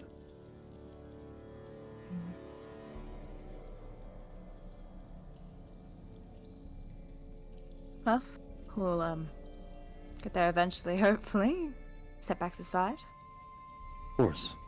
Also, you know some of the stuff. You were part of the children, so I assume you know how to plan battles accordingly. I also had a sister that was very knowledgeable in all this, and admittedly took up a lot of the work in such areas. Was she also So- as wise and witty as you? Better. Oh, And so I know some things, but wasn't exactly kindled for very long, and senior even less, so it's different.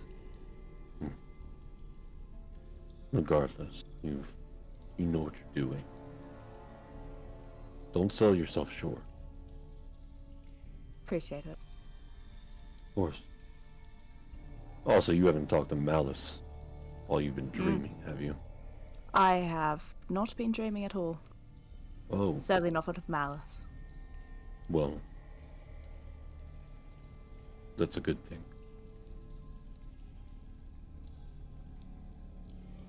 Still hoping she's not going to crop up after it all. Oh, I'm sure she will. Well, hopefully she has other things to deal with at least before we have to eventually deal with her. Yeah, we can pray that she will not show up after the keep is taken. Hope that none of the Forsaken are at the keep. We already know that Merca's within the area. Not sure how much they're willing to help each other out, if anything, honestly. I feel like they wouldn't exactly care. Which might work in our favor, I suppose. Are her intentions not for the Dark One? Malice? Oh my god, what's Bianca's grandmother's name?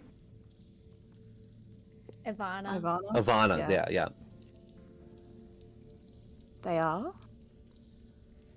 But I think it's also important to remember that anyone under the Dark One has a very defined characteristic of apathy. It's not her problem. But it is not out of the realm of possibilities that one of the Forsaken would help defend the keep. It is a stronghold that helps them keep the area and keep power. Of course, but there's a lot of those out there. I If think we anything, should- I think it's just a hope that they won't be. We're gonna have enough to deal with. Well, in my experience, you should always prepare for the worst and hope for the best. We should prepare for one of the Forsaken to be there and hope that they're not. Honestly, never liked the expression myself. It keeps you alive sometimes. Suppose it does. Also, how's your stab wound? Gotten used to it. Strangely easier knowing at least there's something that can come from it.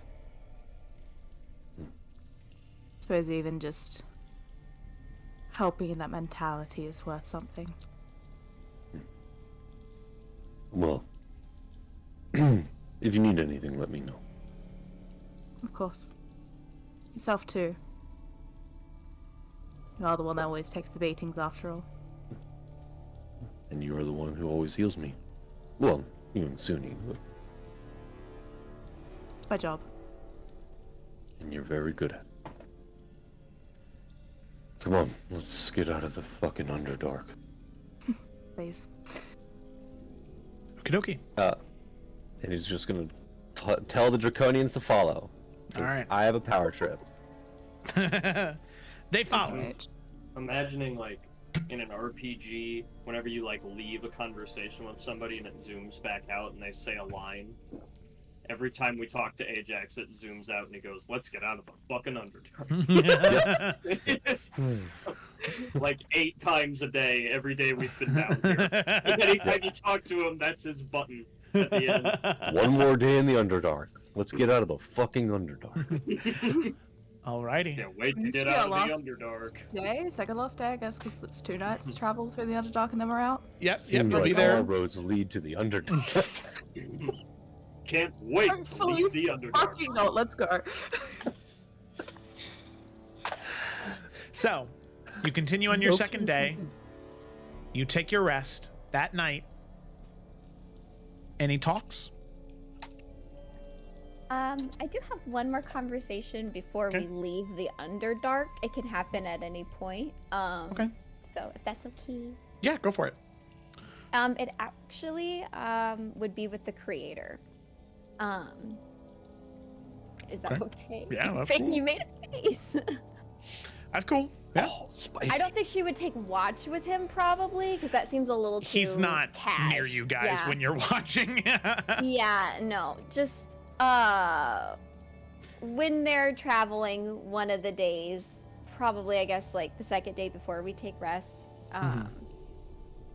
Bianca will and I assume that maybe she, Ajax, and Carasilla were more, if anyone was gonna be up traveling near him, it was like those 3 anyway. But she will approach him as they're walking and say, do you mind taking a moment to chat? I have a few questions. Very well. Ask your questions.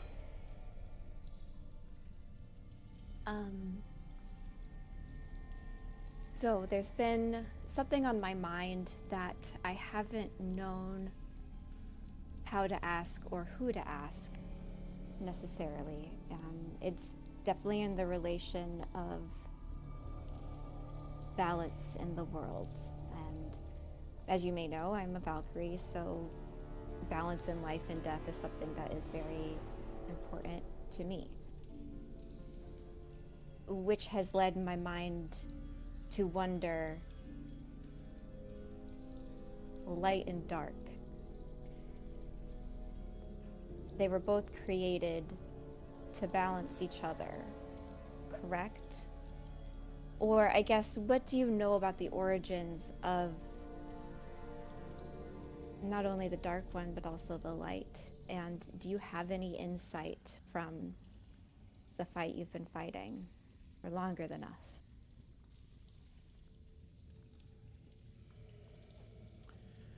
You can see he takes quite a long moment to think. And eventually he does respond. In terms of its origin, it is something that has always perplexed me. All of you have been involved in this for quite some time, so I hope that this is not a surprise to you. But in the beginning of any universe, beginning of any planar composition, it starts in shadow. And from that shadow, light somehow miraculously grows and flourishes. The two forces create the elements that creatures need to live and survive. Those primordial elements that come together to create creatures. Creatures evolve to great beings of power. They become gods. Gods create humanoids. Like you, like me. And the light in the beginning is so radiant and beautiful. The gods speak freely, they walk the plains, they live and love their creations. You do not go to a temple to pray to some entity that may never speak to you.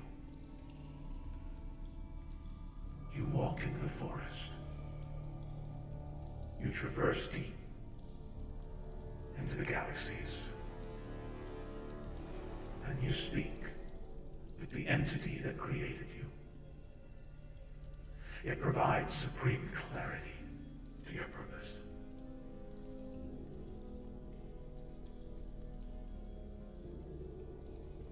But eventually, the light begins to dwindle. Flames snuffed out one by one on the edges. Till eventually the shadow overclaims it all.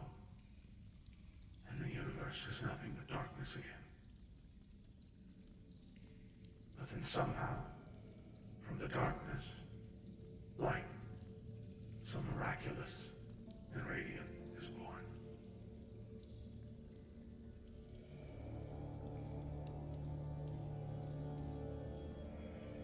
Can light exist without darkness?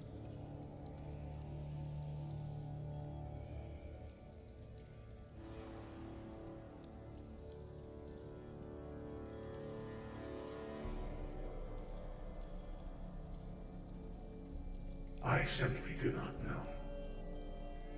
If I had an answer, no, I would share it happily. For me, I think they are two halves of the same coin, not two separate forces. In the same way that there cannot be death without life, I think there cannot be shadow without light. The light's bright enough.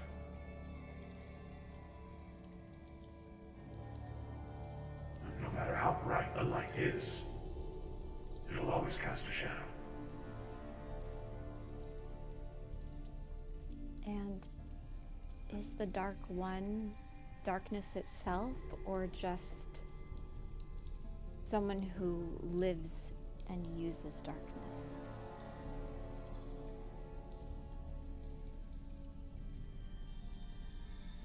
I was not there in those final days. Final days of the material plane. I had not experienced it.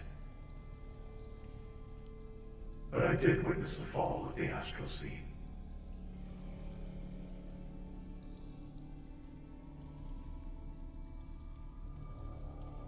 There had always been a void in the center. A place no one ever dared to go. At one point, some thought that we could harvest that energy, this raw darkness. I do not know if they awoke something deep within, or if it was just inevitable. But what I do know, it wasn't a writhing mass of shadow and evil that emerged.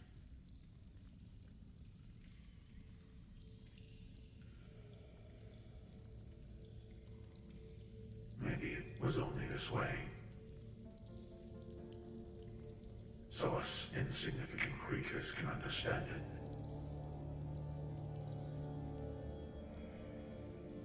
But most that were there at the center, where the cracks began to form, say they saw a person in that mass. They saw a person break the astral sea, shatter it. You've never heard the sound of a plane collapsing in on itself. And I hope you never need to.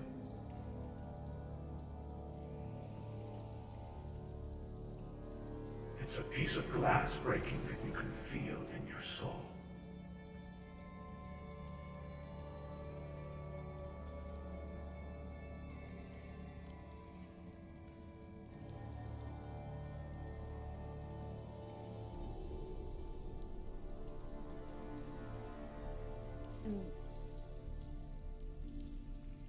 I know you're beyond emotions as you said, but that sounds terrible, and I'm sorry that your existence is gone. However, I thank you for, to the best of your ability, answering these questions that have been floating in my head and not knowing who or how to ask.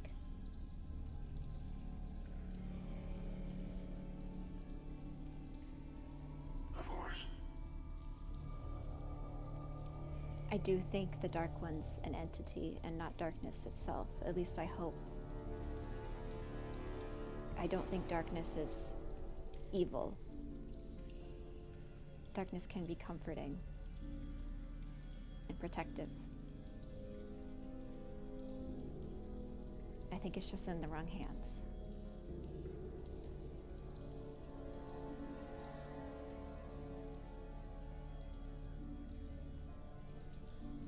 For all people's sake, I hope you are right. And my last question, and I know you said you weren't there to the end, but what was the plan? I know we're all talking about fighting and standing up against him and killing the 13, and that's all great and wonderful, and I'm glad we're doing it, but how do we fight him?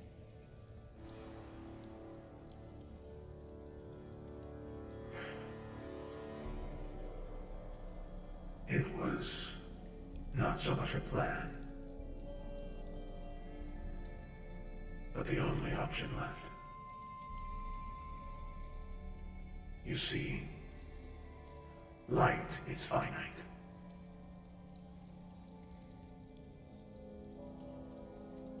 But shadow is infinite.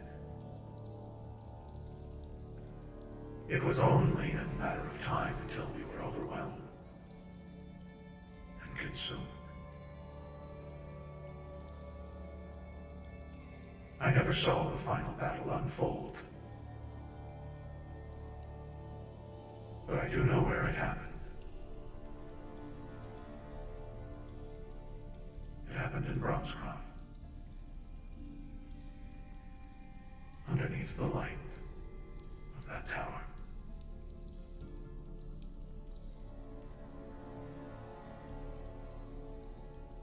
If there is any light strong enough to banish the shadow, it is that one.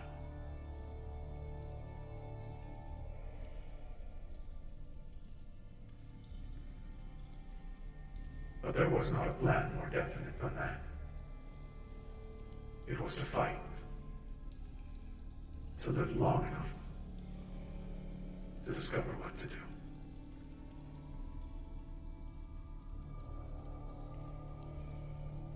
And I fear the same will be true for your world.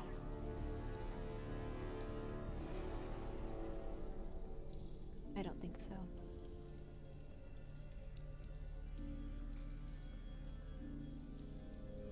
I think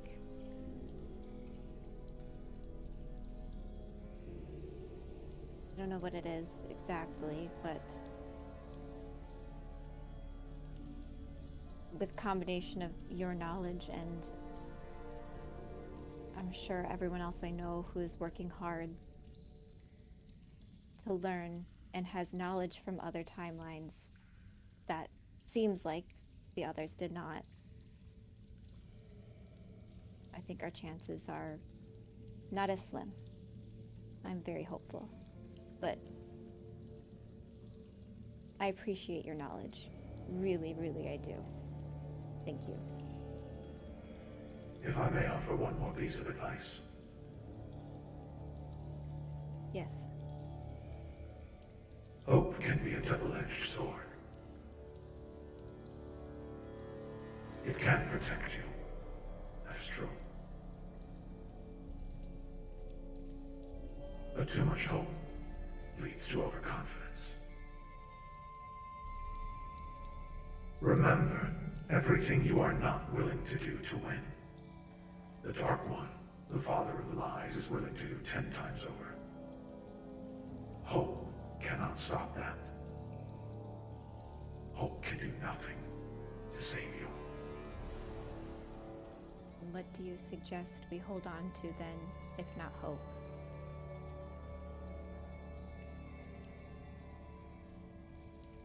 Where should my heart and mind be?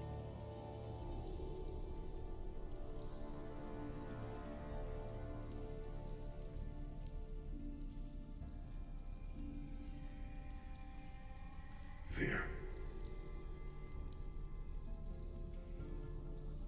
If you are afraid, you will act and do everything that needs to be done. Do you think I act the way I do because I am confident, because I have hope? Bianca, I am afraid. I am afraid that if I do not do everything I need to do, everything my people, everything they fought for is gone. I am so afraid. Every single day.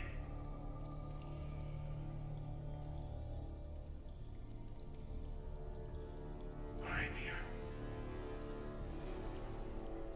And I will fight. Because I do not know what will happen if I don't.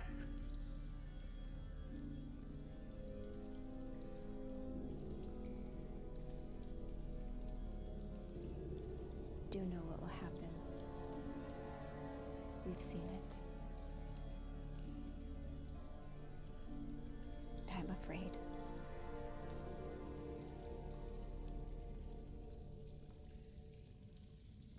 Good.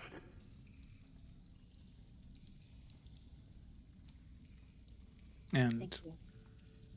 on that note, yeah, he will not say anything else, and he will walk ahead of all of you for the rest of the duration.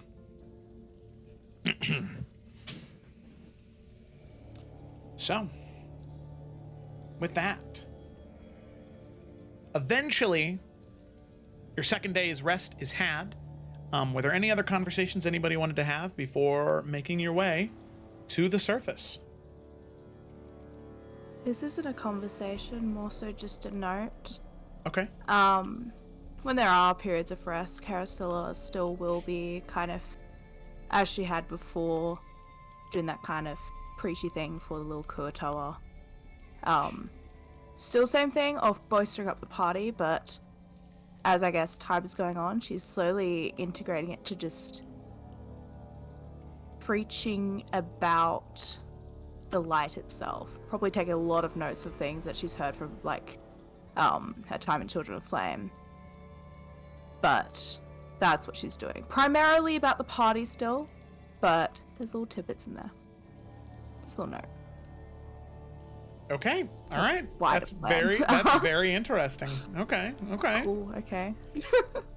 I would also like to note that Cecily is, in fact, okay to make battle plans with Ajax if that would make him happy.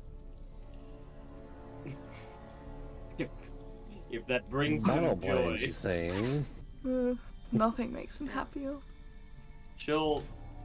If Ajax looks glum at any point during the second day, she will, to everybody else, give a noticeable sigh, and then walk to Ajax and go, "So I had a plan with the hand," and just let him go and say whatever he's gonna say. On that note, I personally would like to have the two of you take that conversation offline, because I want to Offline, have it face to face. I want to be surprised by your Oh, yeah. plans. I don't No, want to hear I- about it right now. Joe, I don't have one. Oh, okay. Cecily, I would like you to make the hand make a middle finger in the background to say "fuck you" to all of the people we're about to kill. That's it. Done. It's a good one. Done. Done. Okay. So, with that, the two of you strategize on different plananes that you can take during God. combat. Different. I'm just speaking a plantains. different language now. You just, you left. It's celestial. Really? So, Imagine that. Just like a unicorn being like, hello, Zos. My nama sauce. okay, there Oh, we go. baby. Yep, a little bit. Look at that leg. Wah, wah, wah, wah, wah. Okay, alrighty. So,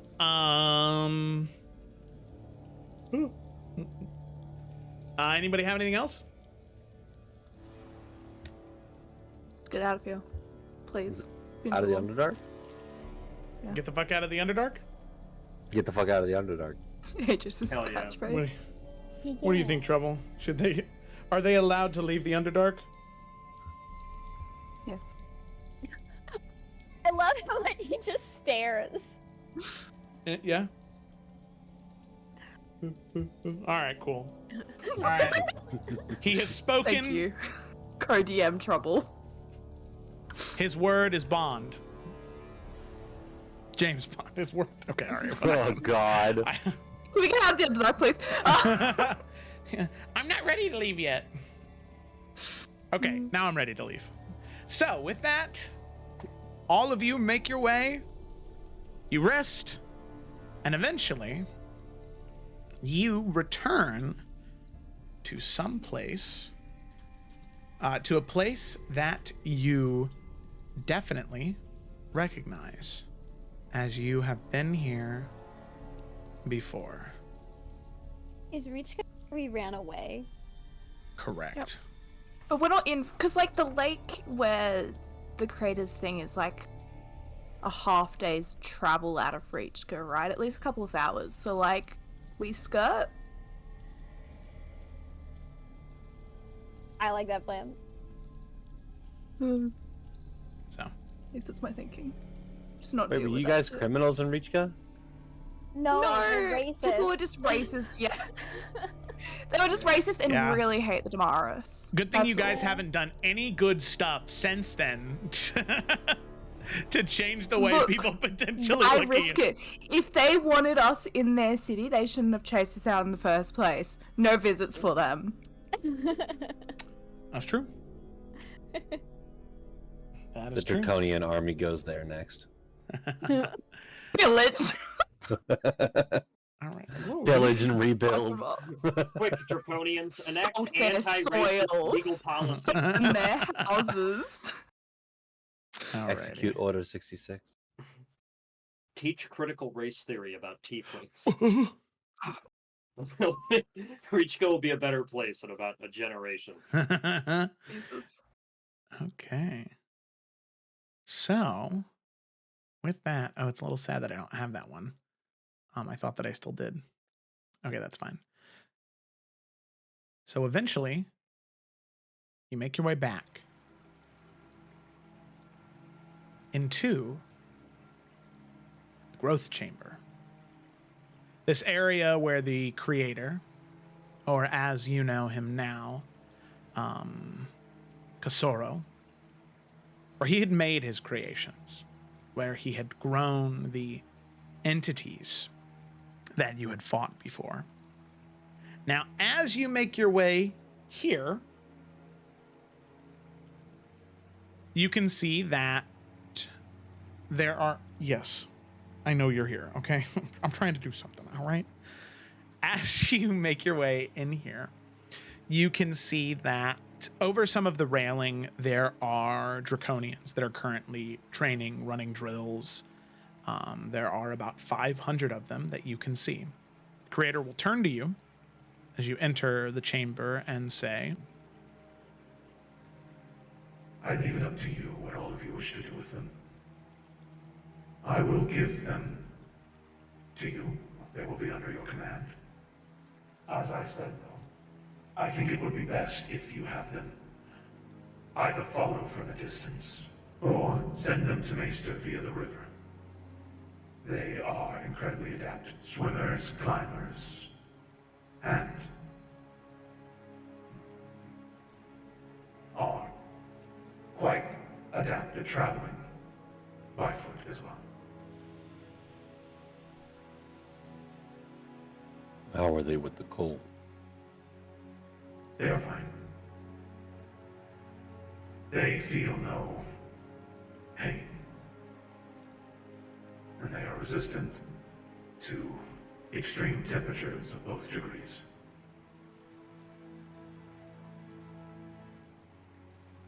Okay.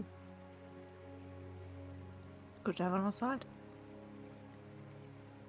I don't know, Ajax, where should we send him? We should send them outside of Maester. Like, what route?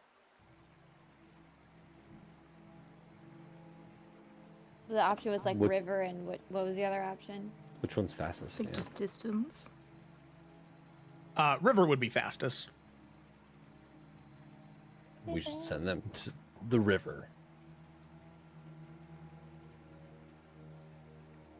But we should send them to Maester. They should. Ooh. Okay, quick thought though. With Maester, can we just have them, I guess, in the city, but in like those cold part of the cities where no one really goes, you know?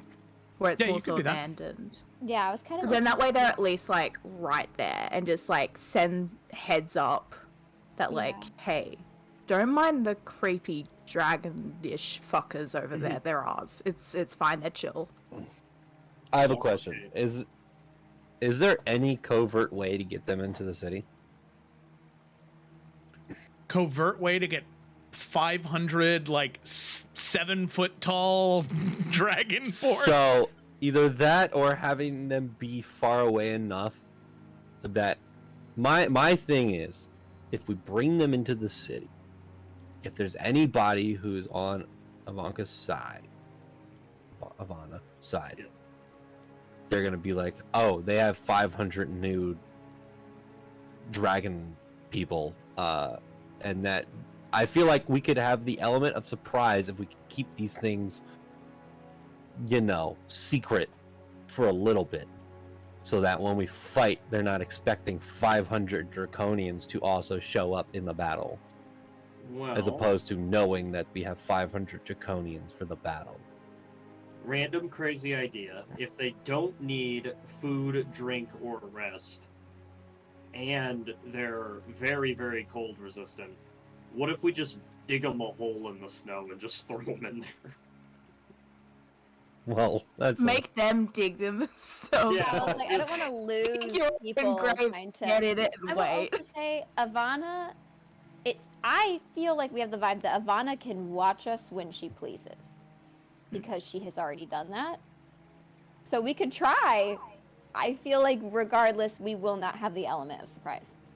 Yeah, I was just gonna add because there's also like demons and shit around Maester to begin with, where it's like Yeah. I don't.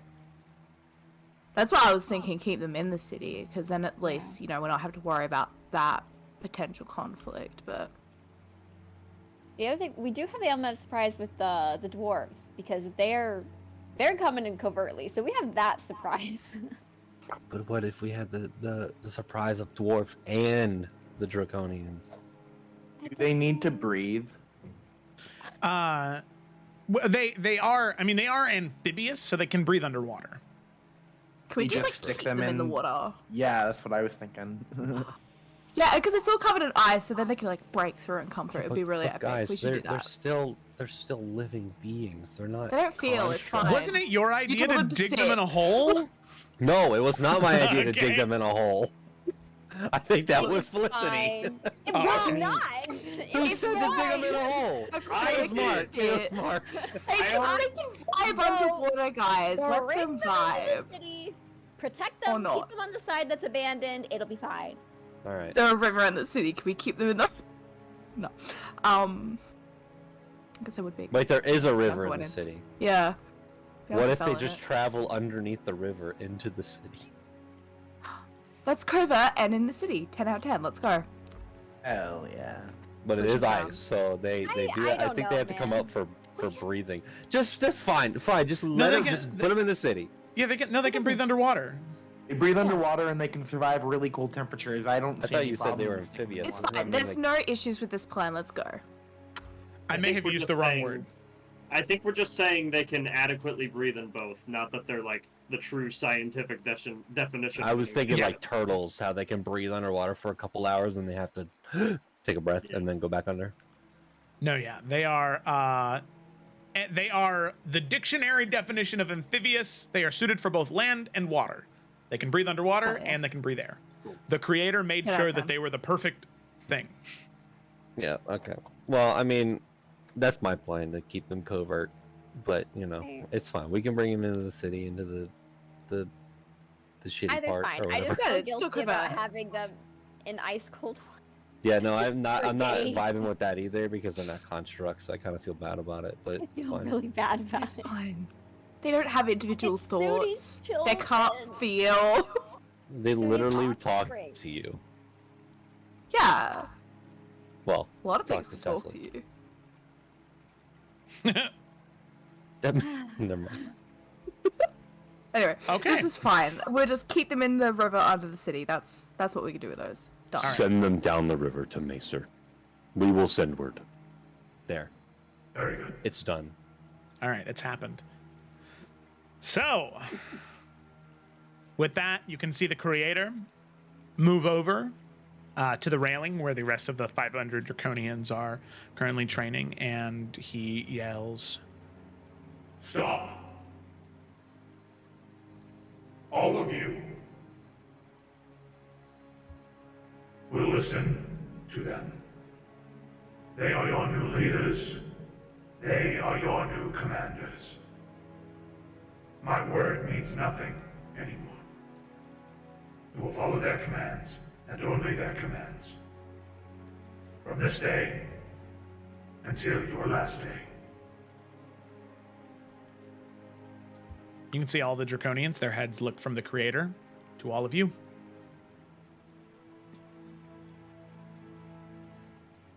Jack, on what to do. Okay. Jack's gonna walk over to the railing.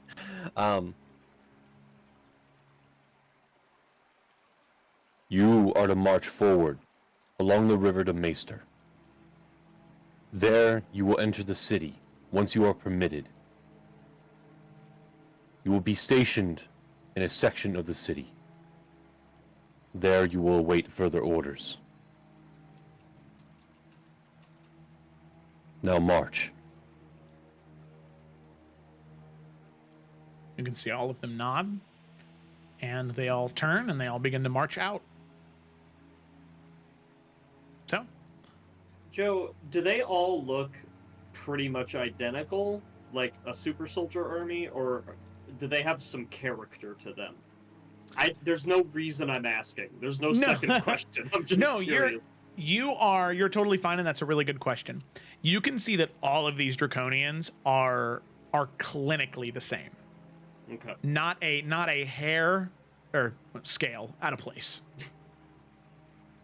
Or a hair, I guess. There's not For a real hair. life.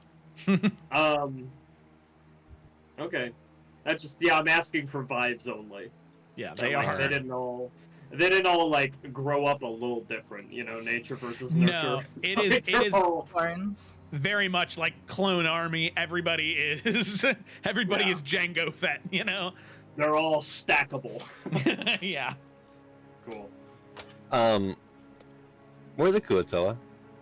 They're following behind you. How much Have we belief been? do they have? Yeah, I was gonna say, have we been building up belief this whole time, or is it only in combat? It's only in combat. Damn it! No, we'd Let's have get the like combat with 50 belief belief. at the time. We gotta put them in danger. It would take a minute for us to get 50 belief when you think about it like that, because we'd get it every round, and we'd get 5 each round. Like, that'd be insane. So we have to put them in. They need to feel like their life is threatened, and we need to keep them alive for 10 rounds.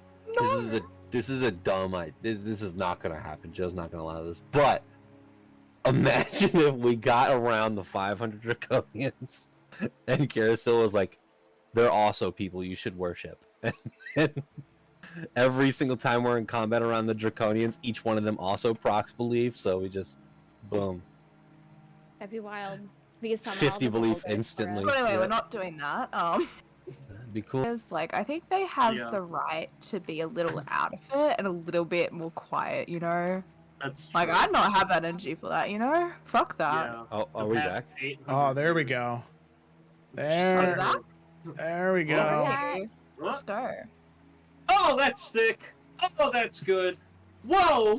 Did you get more cornbread? Whoa. Mm, Get it all the time in the world. you Did did. not season. You did. I had a lot of Okay. time there. Yeah, you could But have. instead, I talked to my friends. What a Gross. mistake! Yeah, which one's better, friends or cornbread? Hard Well- hard, I always say. I know which one it is for me. Tonight is the night. Alright. Okay, all right. Tonight is the night of logic over Cool. emotion. Cool. So we're back. We're back. We're back. Nice. Okay. Nice. All right. All right. So, And let's take a break. which is really funny. All of you eventually, unless there was anything else you wanted to address with the creator, I'm assuming no, though. Nope. Not for me. Nothing. Okie dokie. Not a So- damn thing. Since there is nothing else with that, all of you leave the creator's temple. You leave the temple behind as you head out onto the road, ready to make your way to Maester.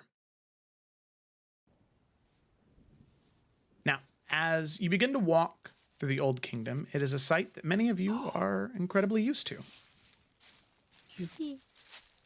The rivers and streams by your side, the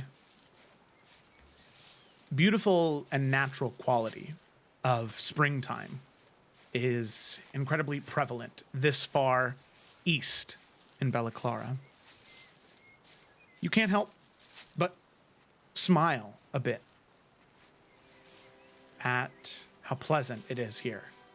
And you hope that all of you will be able to bring back some of that pleasantness back to Maester, to Damara's Keep, and to all of Bella Clara for that matter.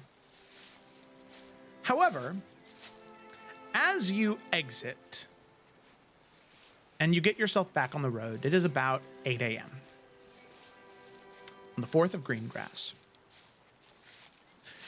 And as you are slowly marching your way along, you can see that off to the side of the road, in an area where there seems to be a spot for individuals that are camping and traveling from one area to another, you can see one rather fine, high-quality tent, a horse and a cart, as well as 2 guards in traditional Bella Claran mercenary armor that stand guard of the tent. You can see the guards, they see you, and they kind of look at you, and they look at each other, and they look back at you, and you see they peek into the tent for a second as all of you are walking by. And 3 of you, Suni, Bianca, and Cecily, hear a voice that is incredibly familiar that you had hoped you would never hear again. For Carasilla and for Ajax, no clue. However, just from the tone of this man's voice that begins to speak, you wish you never had the pleasure to meet him. As from the tent, you hear, Wait, them? No. I knew they were in Reachka, but here? Really? We just left. and you see poking his head out of the tent. White hair, white beard, trimmed very finely, incredibly nice clothes. Brennan Fisher. The brother of Rose Fisher, who all of you are relatively sure is a dark friend. As Brennan peeks his head out of the tent, he says, "You cannot believe how happy I am to see all of you again. It has been so long, and boy, do I have a lot I need to tell you. By the way, just real quick, before we get too into it, a while ago there was a party at the Fisher estate, and, well, my prized firearm went missing. You don't happen to know anything about that, do you?" No. Not a single thing. Oh, damn. And And with that, as he looks dejectedly to the ground, that is where we're going to go ahead and take our break. God. If he makes us some kind of offer, I'm fucking killing him. I just want that to be known right now. Is everyone Lightning okay if bolt. Ajax is just like, we don't have time for this, and we just walk Lightning past? bolt! Lightning bolt! Lightning bolt! Okay, thank you all so much for watching. I know we're right at the tail end of the session, but we're going to take a quick break, and we'll be right back. All right, thanks for watching. BRB. Hi, everybody, and we are back. So let's go ahead and dive into the session. So, as I had just said, Brennan Fisher had popped his head out of his tent. He had asked the party about his firearm and seemed incredibly happy to see them. Of course, before this, our party had, just kind of made their way out of the Underdark with, this guy who just happened to take all of Suni's scales from his arm and made an army of 500, super soldier dragonborns with it. That's not important. What's important is the guy from the very first arc of the campaign is back now. Isn't that kooky? So he pops his head out of his tent and he says what he just said and says, well, it is quite disappointing that you don't happen to know where the firearm is. I was really hoping so. But I just... Buy another one? No, of course I could. It was a family heirloom. Deadeye had been in the family for, 15 years. It belonged to my father. It was a cherished possession of mine, which is why it was on the mantle. 15? Yes, the family heirloom. Like I said, my father gave it to me. Makes it a family older heirloom. than that gun. You are older than that gun has been in my family. Is there anything else we can help you with, sir? Oh, yeah, look at you. You are fluffy. I love it. It's delightful. And you, is that a Gleeman? You're traveling with a Gleeman. Oh my goodness gracious. You have grown so much. Oh. We all look cooler too, thanks. No, I love the lack of mud on your dresses. I love it. It's great. The color. You look dashing. And Desmond, look at you with the armor and the swords and those two hilts. Those are really cool. And look at that. Is it Bianca? Yeah. No. Yeah. Oh my goodness, you look so monochromatic. I love it. Oh, look at you. Oh my goodness. No Poe? I didn't realize you missed us. Of course I did. I loved all of you to pieces. That's why I wanted you in that contract. So you'd be in my life forever. Right. So How can Poe? we help you? What about Poe? He's just... Moved on. Oh, Ashima? Same thing? Moved on. Oh, that's awful. Well, hopefully he's found peace. That's what the monks wanted, right? Is peace. And Poe, hopefully He found something, all right. Oh, that's ominous. We'll steer clear of that then. Well, I hope Poe found a piece of metal to bang somewhere. I know that was kind of his thing. So anyway, was hoping to catch up. I heard all of you were in Reachka, and the last I heard of you, you were outlaws by Old Spire Outpost, working with the Bloody Brotherhood. And it's like, whoa, that's crazy. It's been a couple months now, though. Right. How can we help you again? So, this is a lot, I know. Seeing me basking in my presence again.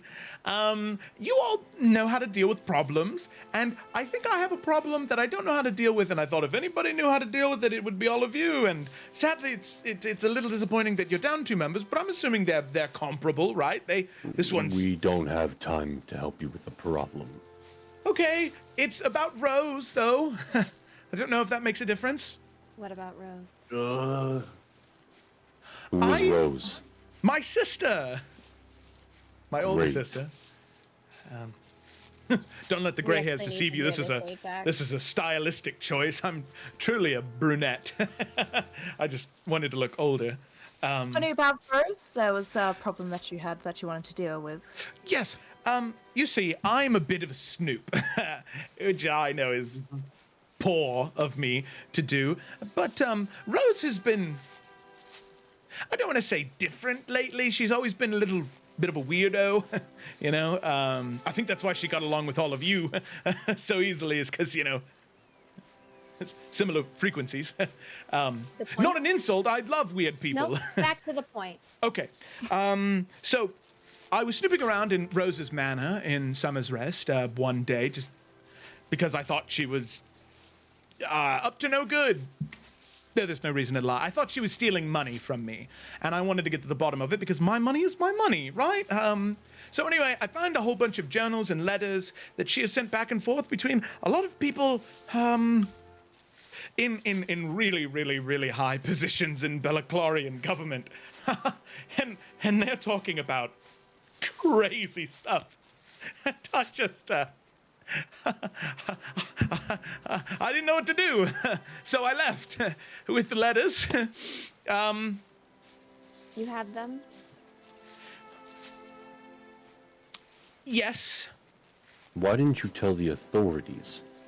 Well, you see, the authorities in Summer's Rest, they are subservient to Rose. And Rose has been doing a lot of really fucked up shit, if you ask me. Bianca's gonna take Ajax's arm. I know Carasilla is caught up at least as much as what Rose is, right? Because Rose was back in... Yeah, because Rose was there for Fjordalif, yeah. Yeah, so she will quietly, so that Brennan knows that Bianca's saying something to Ajax, but he can't hear what Bianca's saying, and just say, she's working with the Dark One. Oh. So you have the letters.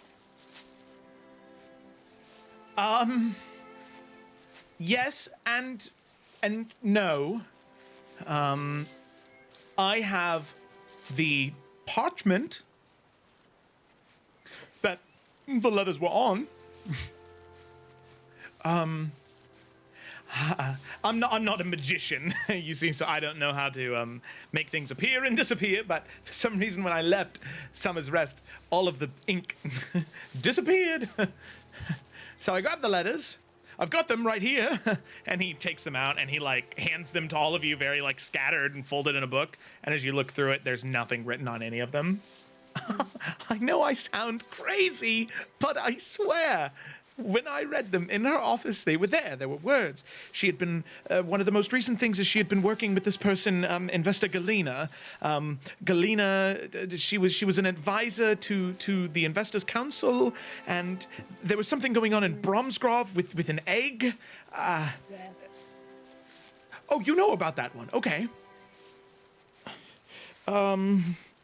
There was another recent thing about this member of the Children of the Flame. He had been a member of this organization, and well, the most recent letter that she had received was that he was making his way from somewhere in the Riverlands in Iverion up to Belaclara. And there was messaging about capturing him or doing something with him. It was all very vague and ominous. Not to count Real quick, the name wasn't Draven Hunt, was it? Oh, yeah, I think that was it, yes. Brilliant. Also, there's like a lot of dead people. Like a lot of dead people who have gone against her, have gone against any of the investors, and they all keep like a list of them, and whenever they add someone new to the list, they tell each other. It's really fucked up, if you ask me. And like, don't get me wrong, I love power, I love money just as much as the next plutocrat, but there's a line you don't cross, you know? For me, that line is... enslaving a whole civilization underneath a city. Right. I would never kill anyone, though. Like, oh my God, that is... Ugh. Ugh. Ugh. Never dirty my hands like that. That's... Ugh. Terrible. Right. Yeah, just leave that into the mud-soaked children, right? That's why you put me into that contract? I put you into that contract because I thought you were capable individuals, and it's how the government works. I'm not a trailblazer. I'm not a revolutionary. I am a cog, and I But the worked. status quo was really awesome for you, wasn't Well, it? yeah, but I mean, look at me, right? Look at this tent, these guards. It's great. Like, it works super well for me, but it's also bad. I can recognize it. But why would I want to change anything? Because it's super awesome for me. But I'm trying. I brought this. I was trying to find the only people that I thought could do anything about it. So long story short, all of the fishers suck. All of the rich people suck. But here we are. Rose. Oh God, that's fucked up. Oh, I knew it was fucked up, but it keeps getting more fucked up. Oh gods. You know, So- the middle brother was okay. I talked to him the one time. Oh, yeah, everybody loves him. He really is just a soft little nut, you know? He's just like a little cashew, just a... If you'll You're excuse- right. I got a lot of from him. If you'll excuse us, can we talk real quick? One final thing, and then I'll let you talk about whatever you want. Here, you can have these, and he'll hand you the journals, Ajax. Do whatever you want with them. If you can figure out a way to undo the magic, go for it. I, however, will be leaving. I think the Gemstone Archipelago sounds really nice right about now. I stole those papers. I haven't been to Summer's Rest in about 3 weeks. I'm sure somebody wants me dead. So I'm going to be leaving. It was great seeing all of you again. Kisses, smooches, hugs all around. Yeah. You Hold two, on. start packing everything up, loading it into the cart. Yes. No, go right ahead. I'll just hold him a minute. And Cecily will walk up to him. Look, we have a lot of fish to fry, so we're gonna end up doing this anyway. And at the end of the day, I've met a lot of people that are worse than you since this whole thing started. Thank you. But I'm still gonna ask you a favor, as long as you have no other choice. As long as I have no other... What? There are crimes I committed in Water's wake before I even ended up in Summer's Rest. Is there anything you can do to make sure that that's just not on my record anymore? Oh, yeah, sure. I wipe away crimes all the time, no problem. Right. Yeah, it was Cecily blank.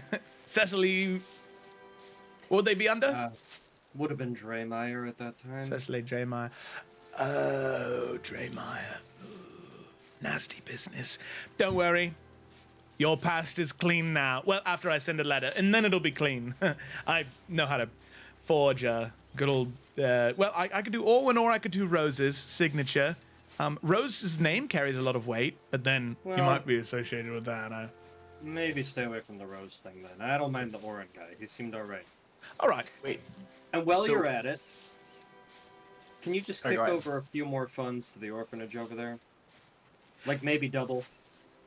Maybe triple. Triple's good. Triple's great, honestly. Cool. Yeah, no, just take care of that and we'll take care of this. And just remember, I do occasionally have free time and I know where you live, so you might want to follow up on that. No problem. You got it. Quadruple. Heave to the orphanage. 5 if you can do it. Of course, why not? Yeah. Okay. So we're wiping people's criminal records away, is what I'm hearing. Could you do the same for one Desmond O'Malley in Giant's Bridge? He looks to Cecily and looks to you and your arsenal of destruction. Yeah. I probably won't use a Giant's Bridge. My name carries weight in Giant's Bridge. I'll use my name in Giant's Bridge, and I'll no problem. I will clear your record there. I have to travel through there to get to Belka anyway, to get a ship. Suni licks his eyeball while staring at him and doesn't say anything else. That was disgusting. Do you do that often? Just give it a good old lick. He licks the other one. Oh my, you do? That's awesome. Any other criminal records to be expunged? Not expunged, but if you can start an investigation on somebody named Captain Darrow, I don't think we're ever gonna get back to him. So if you want to just hunt him down. Guy, never mind. No need to get into it. Yes, Captain Darrow. Got it. Yeah. Bad guy. He's kind of just, small potatoes at this point. Yeah, I believe you. And the Red Skinner, maybe? Was that his name? Oh god, that was one of the most disgusting things that Yeah. I've ever been a part of. Remember Skin Guy? Yeah, that was disgusting. He had literal skin in his cart. Oh. Oh. Ooh. No worries. They did find him. He's part of the Children of the Flame, isn't he? Didn't he join? I feel like that was a point that came up in the 0.5. He So I did, remember yeah. that name. Mm-hmm. Yeah, okay. Disgusting. Sorry, dealt with, I guess. Is Carasilla gonna mention that out loud? Because that would be wild news to Cecily. Yeah, I mean, she'd probably hear that, and give it a start. It's already, moved on, I think. Took us an oath with Children of the Flame, What? Huh? You hired a Skinner?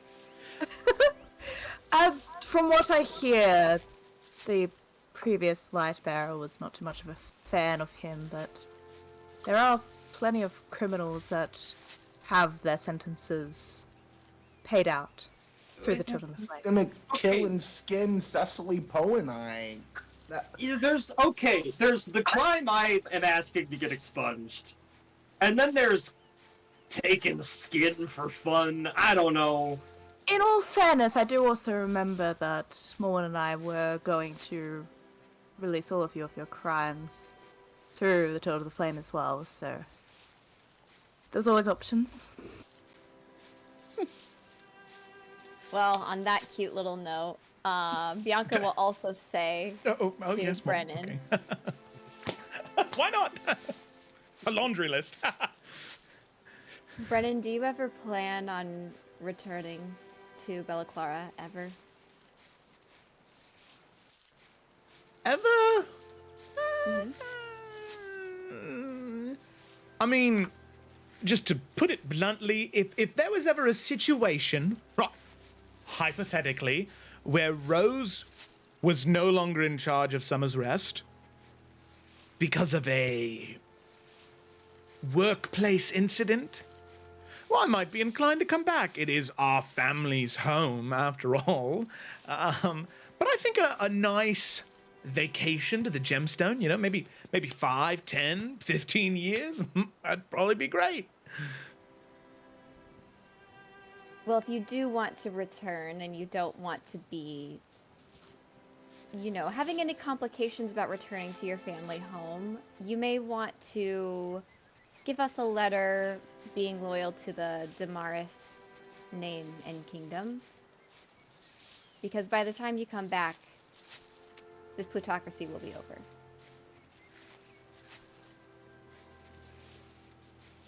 Oh, yeah, that's right. I'd heard about that. The whole queen thing.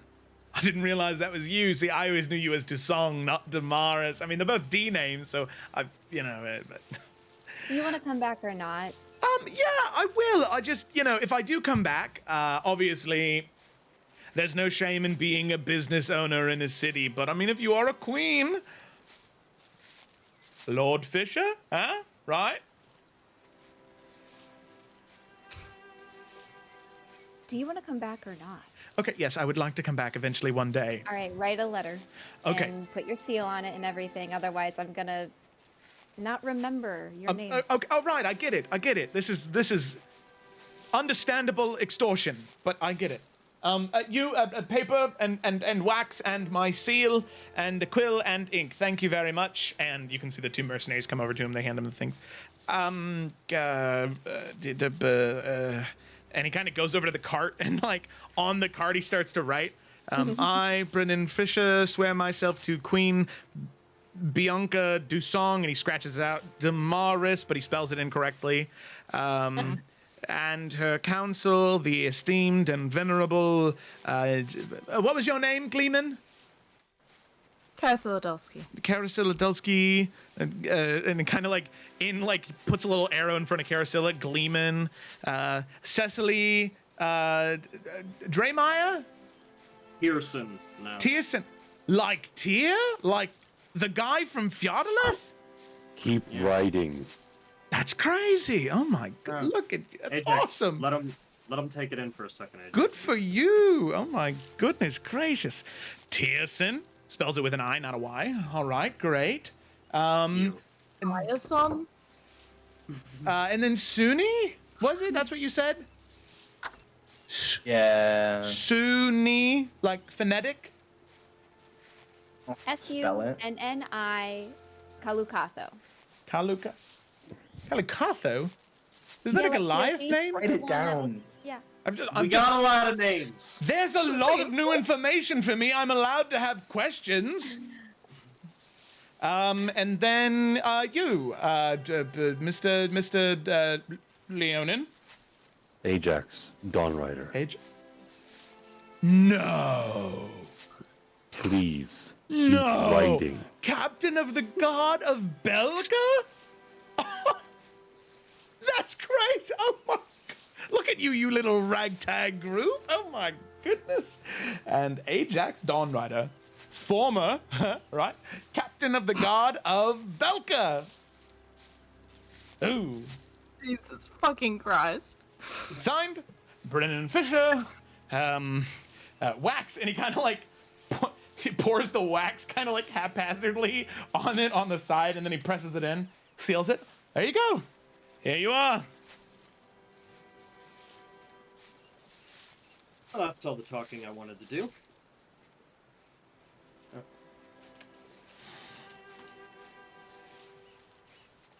Anyways, we have a lot of travel that we are in need of at the moment, and it seems for you as and well. me, both. Yes. So pleasure meeting you. Perhaps Always a we'll see each other pleasure again. to meet a Gleeman. And Jack Dawnrider. Wow, that's crazy. Oh my goodness. And Bianca Desuni. Desuni. There we go. And Cecily. Always great to see you again. I hope to see you again in another 6 months. No, too soon. Goodbye when I see you. Right. Okay, bye. All right. And it's packed up. All right. Let's go. Let's go. Bye. See you later. Toodaloo. And he gets on the cart, and the cart pulls away and heads off to the east, to the dock of Belka. I Bianca, was you almost should willing have to kept go back to that the gun. Underdark. You should have kept that gun. I don't know if I would have shot him or me, but And what an insufferable, whiny little bitch. I just want to state that I disapprove of most of the illegal stuff that just happened. But I'm no longer the captain of the guard, so I can handle it. Can we please keep walking? Keep going. you know, Ajax. Sometimes people in the group make a decision for reasons you don't understand, and you have to sit with yourself and learn to put it together. This is true. I was more talking about how he can just remove people's criminal records and pay people off. Yeah, I mean, that's the system we're fighting, right? Might as well use it Yep. while it's before it expires.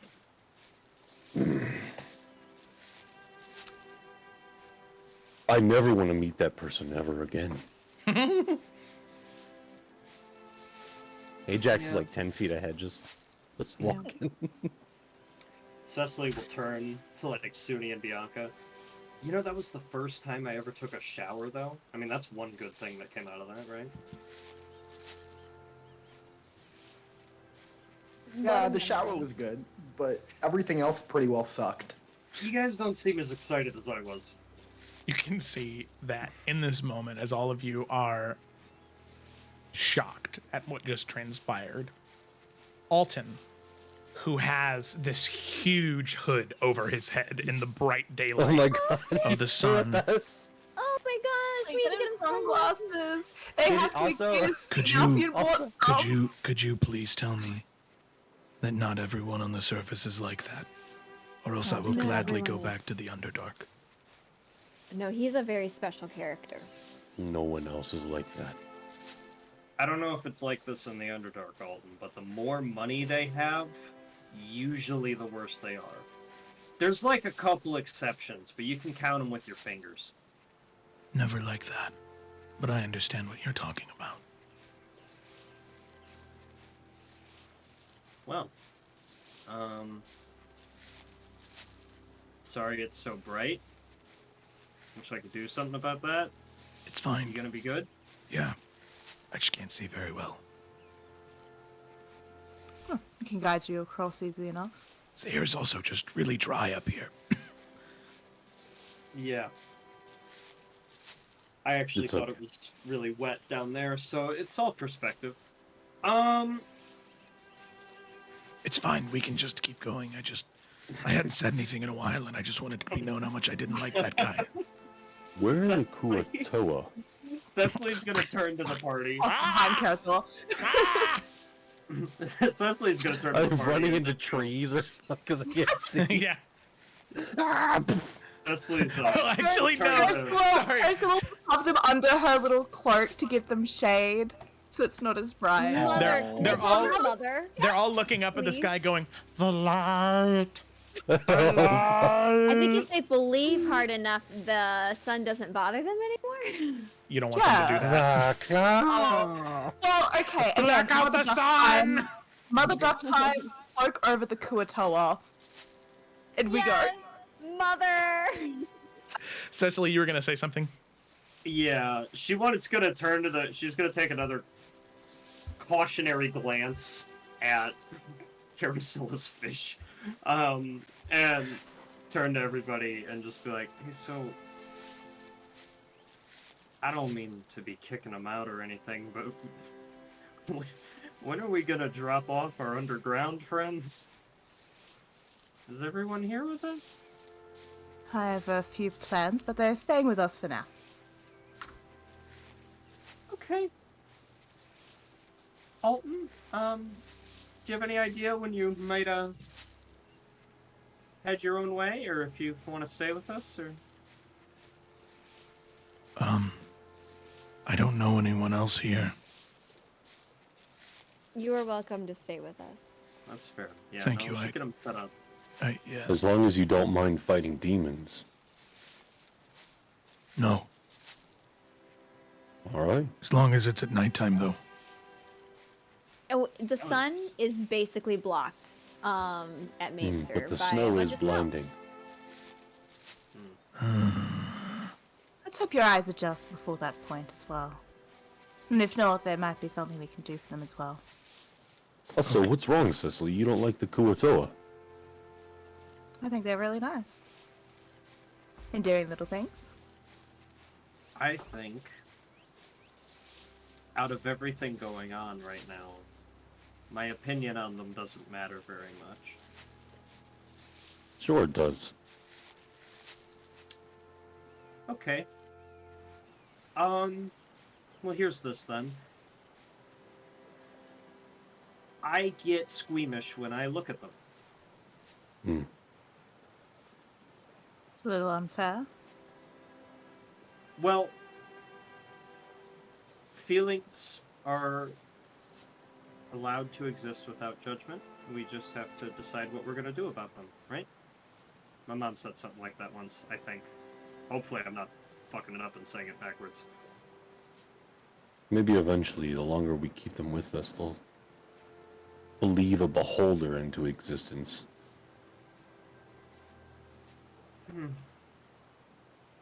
Listen, I've already been talking to them, and I feel a few more lessons that they are in need of, but like I said, I do have plans, Cecily.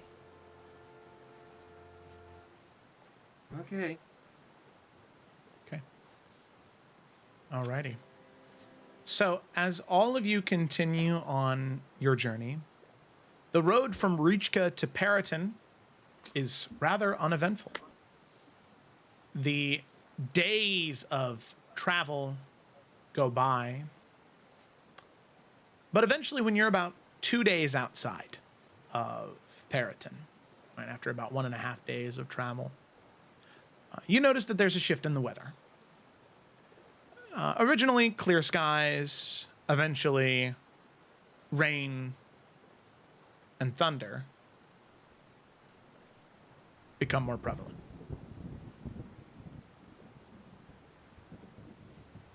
Which isn't strange. During the spring months in the Old Kingdom and in Bella Clara, especially, rain is inevitable.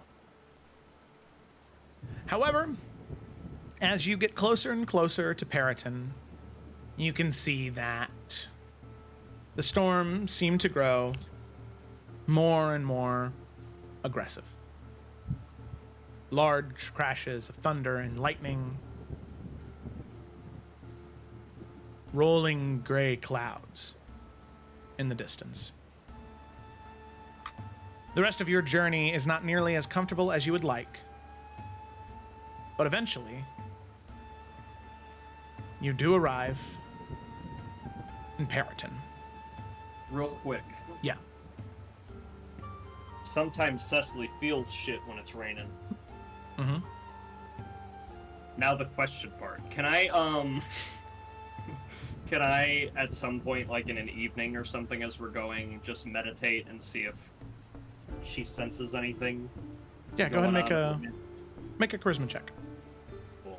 Because I feel like we have reason to be a little sus of stormy weather with everything going on.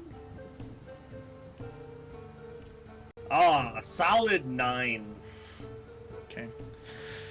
As you reach out into the natural magic around you, you try and connect to the storm, but it seems apprehensive to connect to you.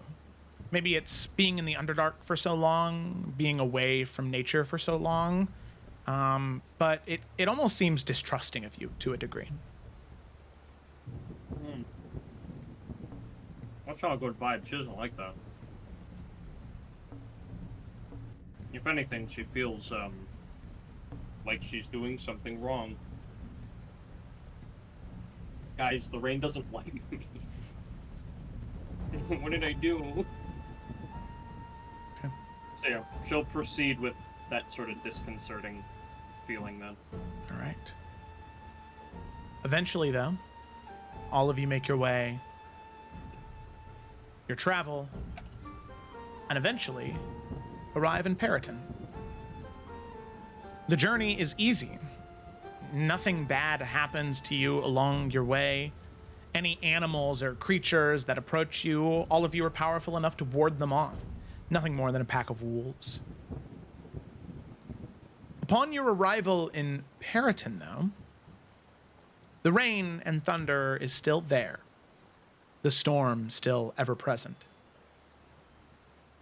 As all of you approach the gates of Periton, you can see that a very familiar face to all of you approaches you. Suna.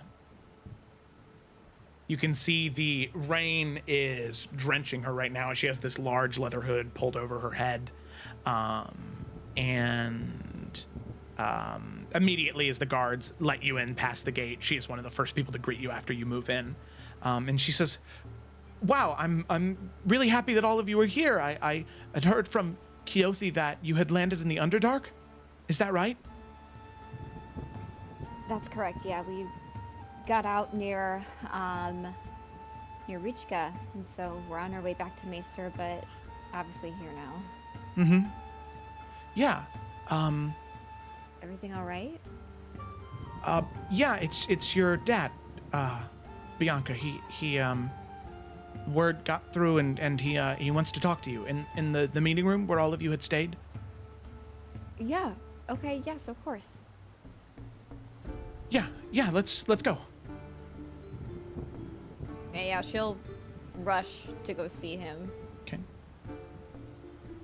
So, as all of you make your way to the meeting room, the rain still present around you. The crashing of thunder.